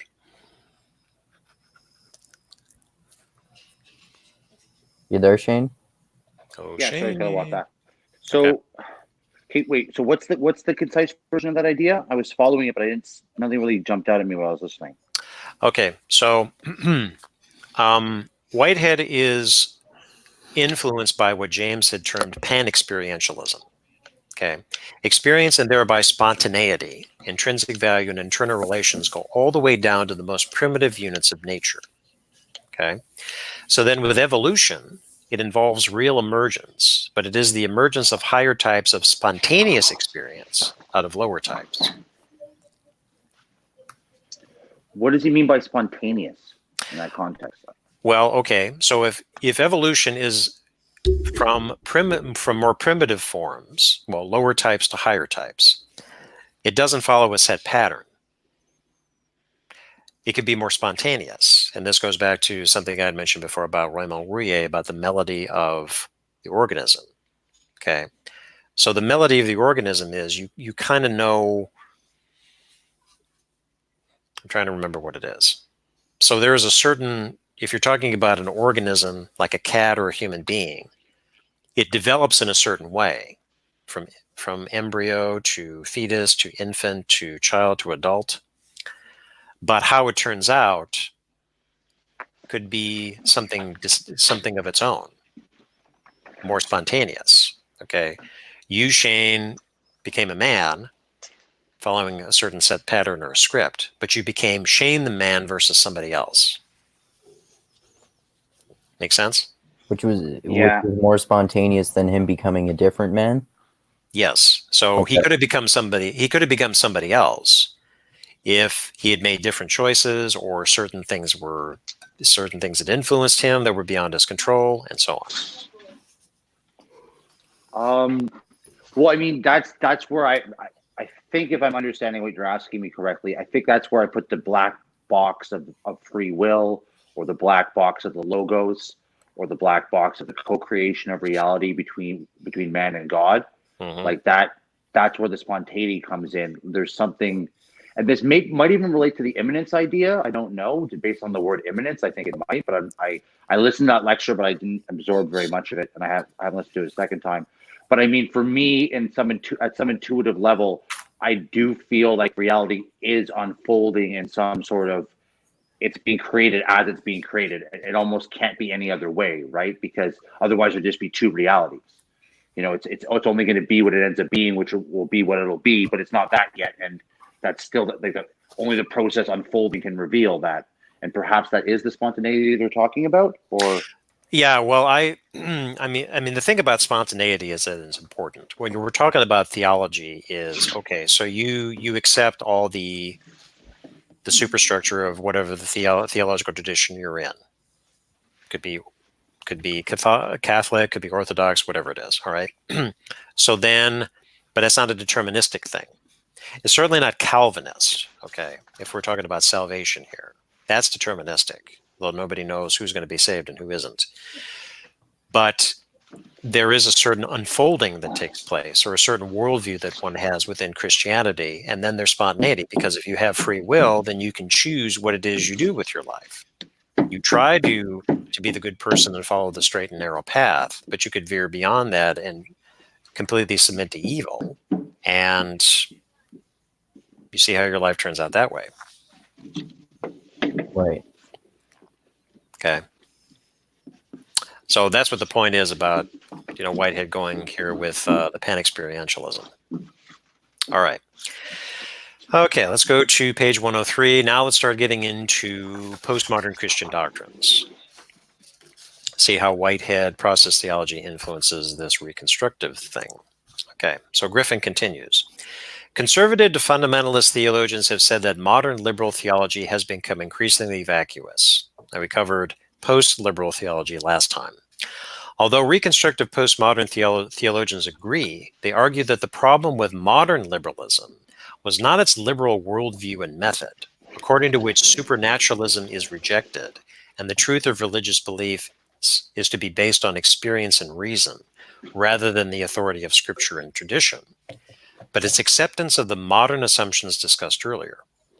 If those assumptions are accepted, so that reason is equated with modern reason, there is no disputing those postmodernists who believe it impossible for theology to be both reasonable and robust.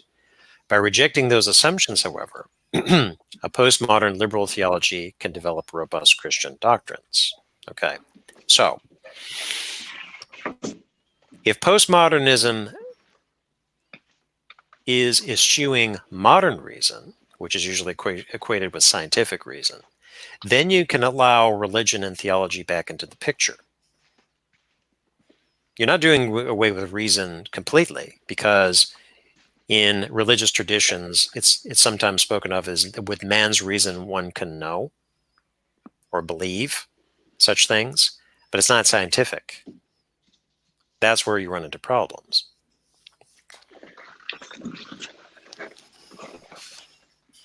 Shane, does Orthodoxy speak about reason very much? Can you still hear me? Am I unmuted? Yeah. Orthodoxy speak about reason very much.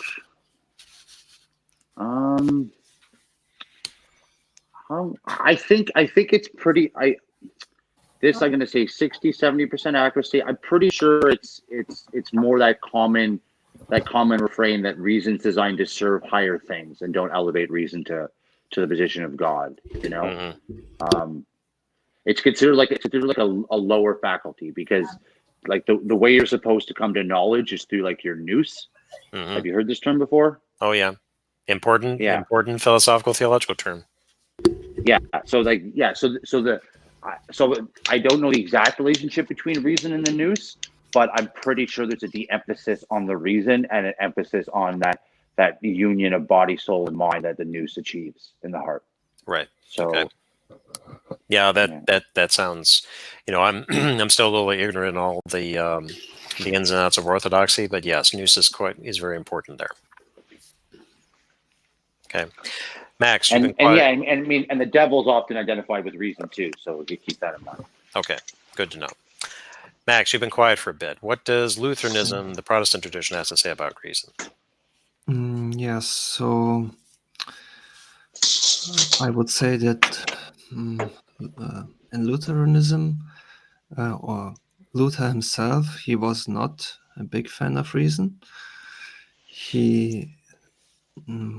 But I don't think that the modern notion of reason was given at the time of Luther, because mostly Luther was he was rejecting the notion of reason that was employed by the Catholic Church, and they're mostly by Aquinian, Thomas Aquinas, and his Aristotelian philosophy theology. And so and Luther was also not a big fan of free will. He denied free will. In the sense, I would say, when it comes to soteriology, not in this specific sense, not in the overall general sense. Yeah, and soteriology is about salvation. Yes. Okay, I was just going to ask that. Yeah. Didn't Luther write a book where he calls reason a whore in like the title? No, not in the title, but in the book. That's funny. Yeah, because he thought one can use reason to justify anything, so to say, to make Yes. Right. Yes, good point. Good point. Right. So reason is not. I mean, we also see this going into the 19th century. The Romantics in particular, who were maybe not so much anti-rational, but they certainly didn't elevate or glorify reason as the Enlightenment thinkers did. Right. Okay. All right. So Griffin continues. At the heart of this theology, which is the postmodern liberal, this is the Reconstructive Theology. It says, wait a minute. Sorry. A postmodern liberal theology can develop. All right. At the heart of this theology is his naturalistic theism. This theism is naturalistic not in the sense of equating God with the world or otherwise denying distinct agency to God, but simply in the sense of rejecting supernaturalism, understood as a belief in a divine being that can interrupt the world's normal causal principles. This rejection is rooted in its view of the relation of God to being itself, which it renamed creativity to reflect the fact that that which all beings embody is not passive stuff, but dynamic energy. Creativity, more precisely, is each actual occasion's twofold power to exercise a modicum of self-determination, final causation, and then to exert influence, efficient causation on future events. Traditional theism, with its onto-theological equation of God with being itself, said that this twofold power is essentially embodied in God alone.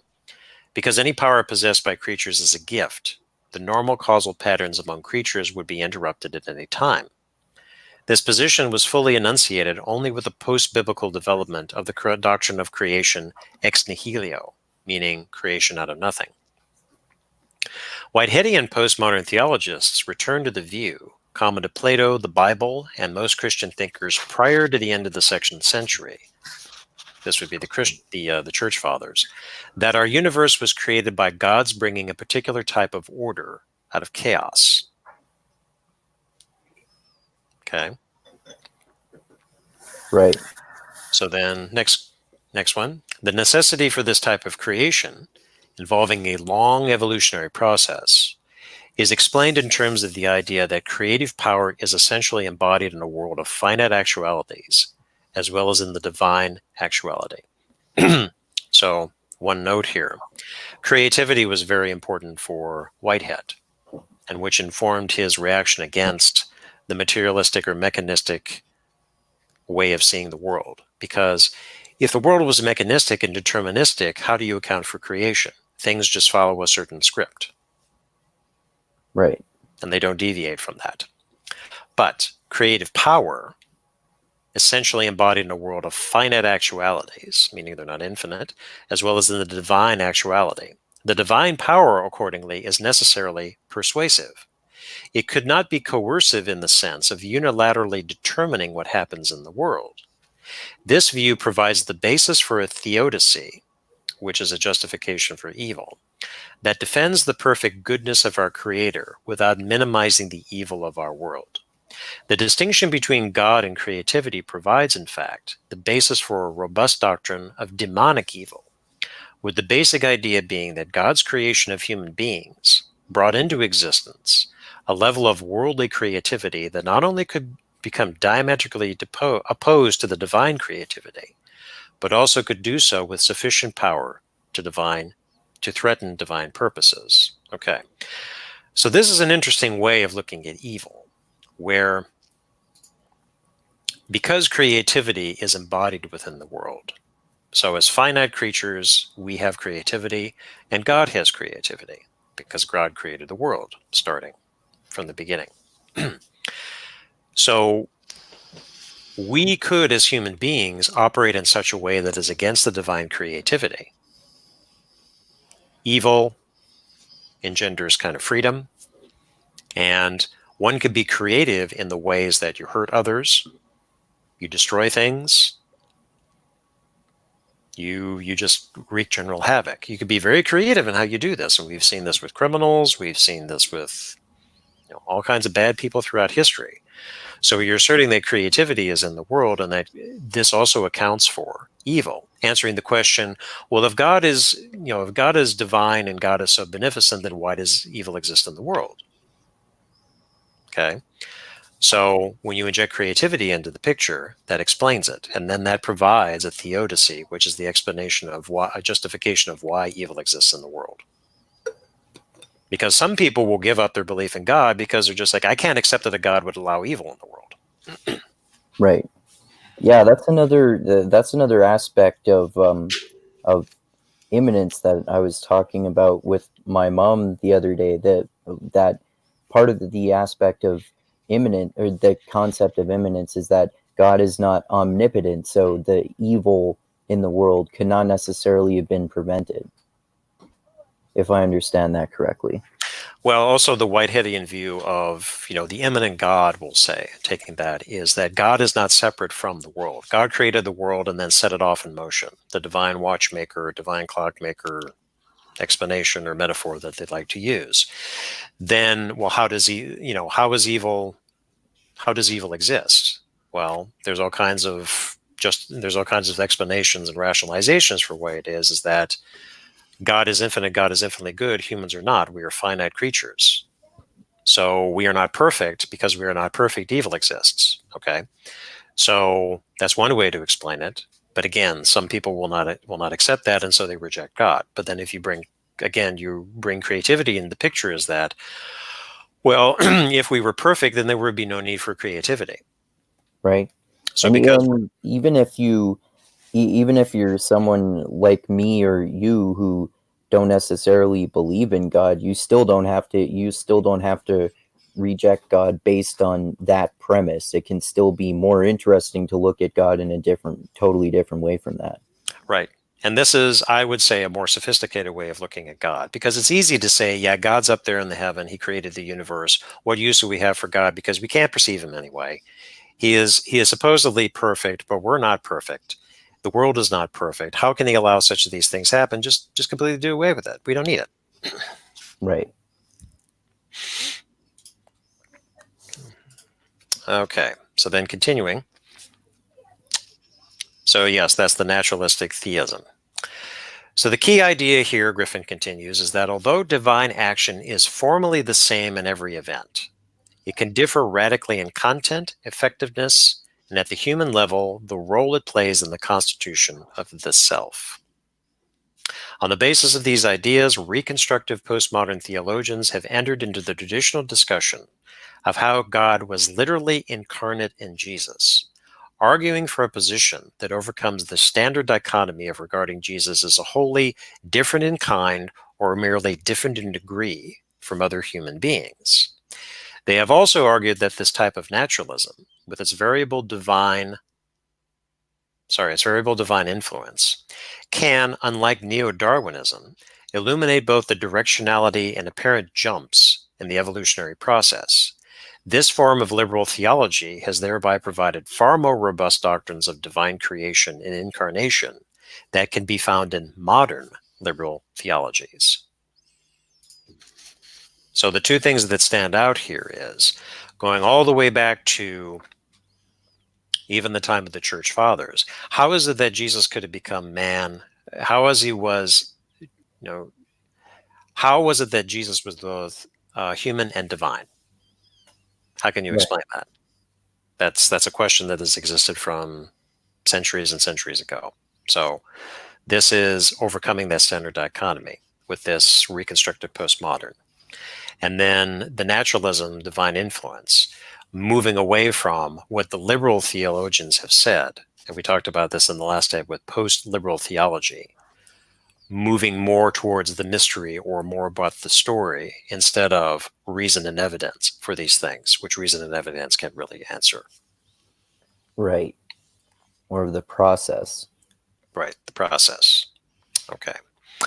So then continuing, Griffin says, Whiteheadian theologians are able to consider theistic and non-theistic religious experiences equally veridical, meaning truth-like. Rather than accepting John Hick, who is a well-known English theological writer, John Hick's assumption that all religions are oriented toward the same ultimate reality, they regard God as the personal ultimate and creativity as the impersonal ultimate. Let me read this again. They regard God as the personal ultimate and creativity as the impersonal ultimate. Doctrines based on these theistic religious experience refer to the former, while doctrines based on non-theistic religious experience refer to the latter. So why is that? Why is God personal and creativity impersonal? Well, again, looking at the distinction between theistic and non-theistic. Theistic is you believe that there is a God. Non-theistic, you don't believe there is a God. Okay. So if you do believe there is a God, then God is personal and creative is impersonal, but it's the other way around if you're not a theist? Well, okay. So, I mean, the way I'm reading is that if you're a theist, God's the personal ultimate, what everyone is striving towards. If you're non-theistic, then there is no personal ultimate for you, but there is an impersonal creativity. That creativity exists within the world, exists within the universe. Okay. You could even substitute change in there. Well, yeah, sure, everything in the universe changes. We see it all the time. Okay, that's impersonal. It really doesn't have any influence or personal meaning for you. Whereas if you were a theist, you're saying, oh yeah, there's God. Okay, I believe in God, and God has a plan for me, type of thing. I'm simplifying it here, but Okay. I think you get the point. Yeah. Well, I think you can still have like creativity can still be personal to you, even if you're a theist, but not necessarily as personal as God, perhaps. But if you're not a theist as well. Sure, but this is creativity as a force. Okay. Okay.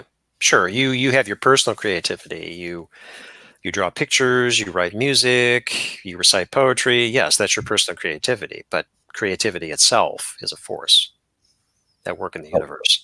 You mean like like some sort of transcendental or metaphysical force, or? Well, that's an interesting question. Since we're talking about Whitehead, I would say no. This is more immanent.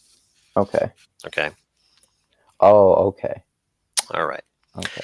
So then the next paragraph, this more pluralistic view of ideas about ultimate reality is correlated with a more pluralistic idea of salvation.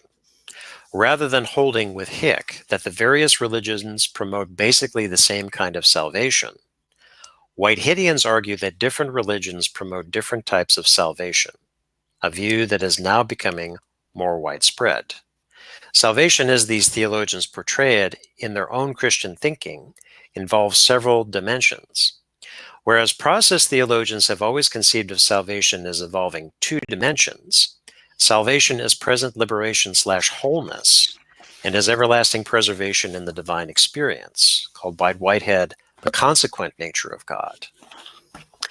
Postmodern process theologians add two more dimensions. Salvation as the reign of divine, rather than demonic, values on earth, and salvation as eventual sanctification in a life after death. The affirmation of life after death is possible for this position, in spite of its rejection of supernaturalism and appeals to authority, because its rejection of sensationism, combined with its rejection of brain-mind identism, allows it to take seriously the empirical evidence for life after death. Okay? Does that make sense? Your sound dropped out, Andrew. Oh, I forgot to unmute myself. What does brain-mind identity mean there? I remember hearing that in my philosophy of mind class years ago, but I don't remember what it means. Okay, so what they're getting at here is the thing about life after death. All right, so if you identify yourself with your brain, once your brain goes, you go. So therefore, Okay. there would be no life after death. But the key here is the brain-mind identity, or you could say brain-soul, interject whatever term you want to put in there. That once your body dies, your brain dies, that's it. There's no life after death. But Okay. when you reject that and you're avoiding sensationist type of perception, remember that is only taking specifically what you're taking in your senses, is that it opens up the new possibility of a life after death. I mean, kind of another way that you could look at it is, if you're looking at things purely from a physical perspective, is that once you die and your body decays, you don't just go away into the ether. Okay, so there is kind of a life after death, just maybe not in the same sense as that your self persists through that. This is kind of what they're getting at here. Okay. Okay, again, it's just the way you look at it. All right. So then on page 106, now we're getting into theology and ethics. So Griffin says, a postmodern theology, it declares, must be a liberation theology, which means, among other things, that doctrines of God, sin, and salvation must be articulated with reference to the concrete sins from which God is presumably trying to save us. One of these sins is certainly modern society's treatment of the earth, which has resulted in a global ecological crisis. Partly because of its pan-experientialism, according to which individuals at all levels have intrinsic value, and are internally related to individuals at all other levels. Whiteheadian postmodern theology has devoted great attention to this issue from the time the human threat to the environment came into general consciousness. And then skipping forward, closely related to this theology support for both ecological and feminist liberation in its dedication to liberating the planet from modern economism with its ideology of unending economic growth. A postmodern... Sorry, go ahead. Yeah, so Whitehead would, or the Whiteheadians, they would support Greta Thunberg today, right? They would support what? Greta Thunberg, or I don't know how she's called. Oh, Greta Thunberg. Greta Thunberg, yeah. Yeah. Yeah, possibly. That's a good point. Yeah. So then a postmodern economic theory would be based on the Whiteheadian idea of persons in community, with the community to which we are internally related being at least the entire living world. Okay, so this sounds kind of New Agey in a way. Not quite, but close to it. Right. And then this theology also seeks liberation from the global political order distinctive of modernity. One feature of this order that has been opposed is its militarism, which now includes nuclearism. Okay. And then finally, the Christian rationale for global democracy is that it is a necessary condition for a world ruled by a divine rather than demonic values, for which Christians pray every time we repeat the Lord's Prayer. Okay. All one big happy family. What is meant by demonic values there? Like literally the opposite of the divine in like the stereotypical sense? Yeah, evil. Okay. Okay. Wait, how did he establish that Christianity's pro-democracy? I'm not saying it's wrong. I'm just like, he's just like, oh, and by the way, democracy is a stamp. Moving on. The opposite is the devil. Well, going back to the earlier point about it being a liberation theology. Okay. So is everybody familiar with liberation theology? I think we went over that before. Maybe it's a good idea to go over that again. Okay, so liberation theology was a movement that emerged in the 60s. It was very much a social justice influence, though not social justice warrior, thankfully. A social justice type of Christianity where it is about things like oppressive regimes, against global economic growth, an oppressive and unjust economic system. Particularly in Latin America, it took root against the Catholic Church's oppressive structures, all these things. That's kind of basically what liberation theology is. So now we're updating this with the Whiteheadian Reconstructive Theology being a liberation theology, because we're now focusing again on things like, what are we doing to the earth? What is the economic systems going? Militarism, nuclear weapons, all of these things. So then, with the last one, Christian rationale for global democracy is that it is a necessary condition for a world ruled by divine rather than demonic values, for which Christians pray every time we repeat the Lord's Prayer. Okay? Does that make sense, Shane? So is this No, is this kind of similar to the? I'm not saying it's wrong. I'm just saying it isn't. There's assertion without. I don't see the link between the assertion and anything else. I'm missing it. Okay. Also, is this kind of similar to the way some pragmatists are really pro-democracy, like William James and especially John Dewey and Richard Rorty? Is it similar to their conception of that? Yeah, I'd say it would be related to that. I mean, certainly democracy is what they push for. And sure. You ask any person on the street, says, what would you rather have, democracy or totalitarianism? I think I'll take democracy, please. Yeah. Yes. Are you saying Putin doesn't walk down streets? Come on. Hey, now. Yeah, but it's I mean, the thing about liberation theology injecting this into here, I kind of get it, even though liberation theology is really no longer a thing. I think it's just been buried by social justice warrior nonsense, which is certainly not, I definitely would not say it's pro-democracy, just in my estimation. Right. But to address your concern, Shane, what would Orthodoxy have to say about? I mean, has there been such a thing as liberation theology within Orthodoxy? Liberation from what? Well, oppressive regimes, for example. Yeah, Jesus solved that problem on the cross. You can liberate from every worldly concern. Okay. Like martyrs get killed. You know, you just follow God, and the chips fall where they may. It's not. So you liberate yourself by crucifying yourself? I'm confused about what you're saying.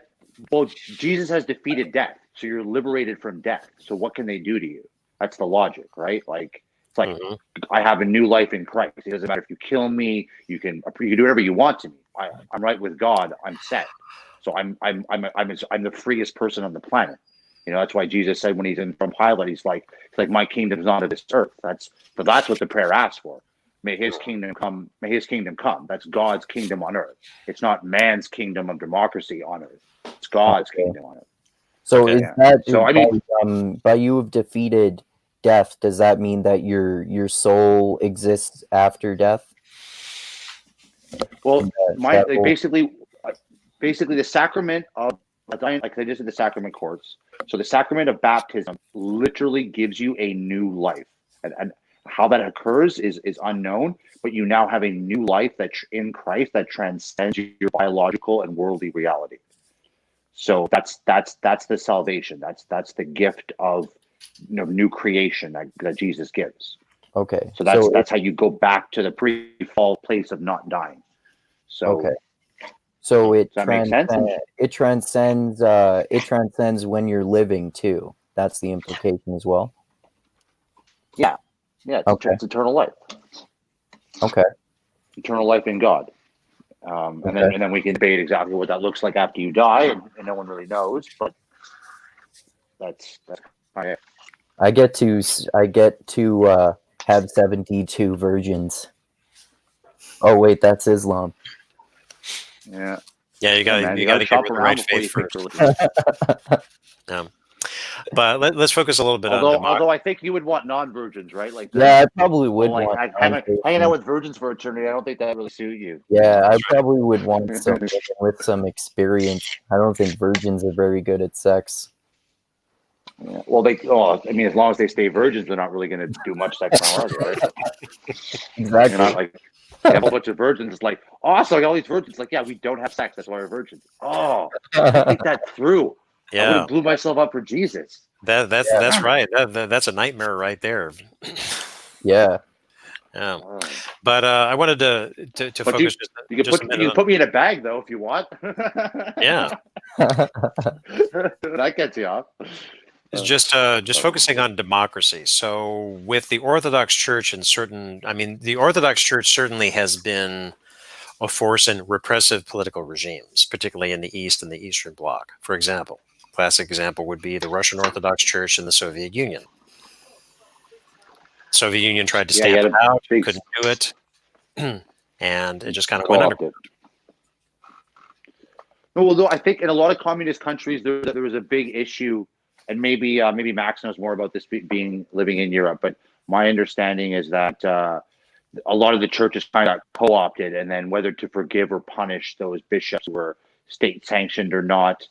I think to this day there's still the Russian Orthodox Church in America. There's one that's out of communion still, because once they kind of realized that their patriarch back home was like had a czarist stamp on them, they weren't so keen on kind of following his edicts or whatever that relationship would call for. So. But I mean, yes, all religion.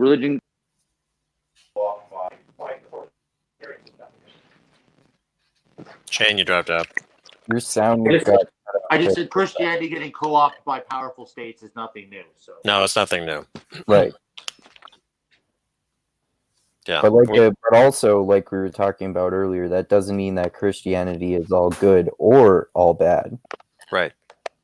Definitely taking Whitehead's stance on it is that religion can be used, religion can be used for bad and good.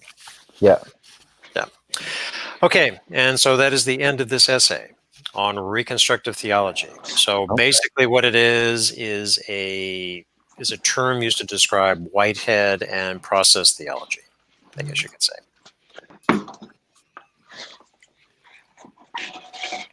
So in a And that's all nutshell, I what have. is this theology? In a nutshell, what is this theology then? Like after having read all that, like what is? If we had sum it up, I what mean, does I it would really say, mean? I would say it's really just process theology under a different name. Process Oh, okay. philosophy. Which basically means what? Good question. Because there are many different kinds of process theologians, as we mentioned earlier, is that they're transdisciplinarian. Okay. Yeah. Hmm. I mean, it's an interesting subject, but it requires, I mean, what is it? Griffin himself, he's been writing about this since the early 70s. So I think it really became a thing starting in the 60s and continuing up to this day. And it's a bit of a, I don't really want to call it an outlier, but it's certainly not mainstream.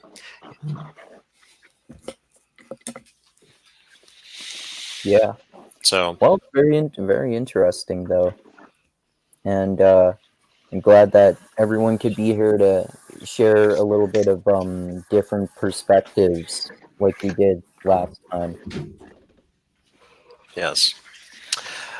Okay, so for next time, I'm going to go ahead and throw it out to the esteemed panel what they want to cover next. I purposely skipped post-metaphysical and deconstructive because I thought we weren't going to have enough time to cover each one of those. Post-metaphysical is Jean-Luc Marion, which is, it takes some getting into to really get around in there, not to mention with deconstructive, which requires a background in Derrida, which will take some time to go into. But afterwards, now we have feminist theology and radical orthodoxy. Okay. So which one do you guys want to pick of the other four? I'll leave it up to you. Yeah, I don't know. I might want to do radical orthodoxy just because I do want to look at that paper that I shared with you guys, which kind of looks at the Western way of looking at Christianity and the Eastern way. And I think perhaps, I don't know to what extent exactly, but I could imagine there might be some overlap if we were to do the radical theology first. It might make the conversation about this Balaam versus St. Gregory conversation more interesting. Okay. So I don't know.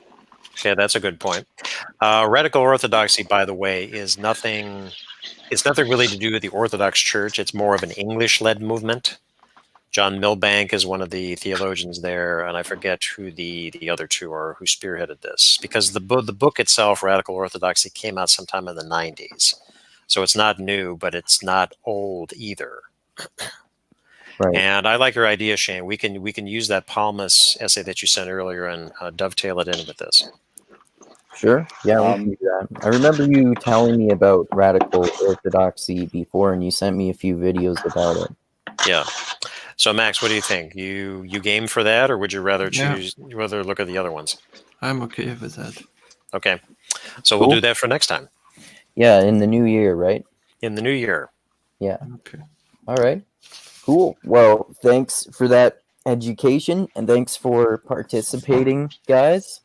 And yeah, like I always say, thanks to everyone for watching this episode of the Mindgasms podcast or Postmodern Theology episode. And thanks to everyone for liking and sharing this video, commenting on it, and especially to those of you who give me money on Patreon, which I always really appreciate. And yeah, like I always say, I love you all. Keep being the tiny beam of light that shines through the almost impenetrable darkness in the universe. Most importantly, always remember this: the funk cures all. And also, think about reconstructive theology and process philosophy. And you guys have anything else to say before we end this? Yeah, thanks for having me again. So Yes. that was... Yeah, anytime, man. Thanks for joining. Looking forward to doing the next one. Okay. Shane, you got anything else? Yeah, I got a new one now. I've heard that the Lord Jesus is King and He's robed in majesty. Okay. Okay. All right. Okay. So I will say happy holidays to everybody, and we'll see you next year. Yeah, happy holidays. See you in 2020. Okay. All right. Bye. Bye now. Adios until Bye. next time, everyone.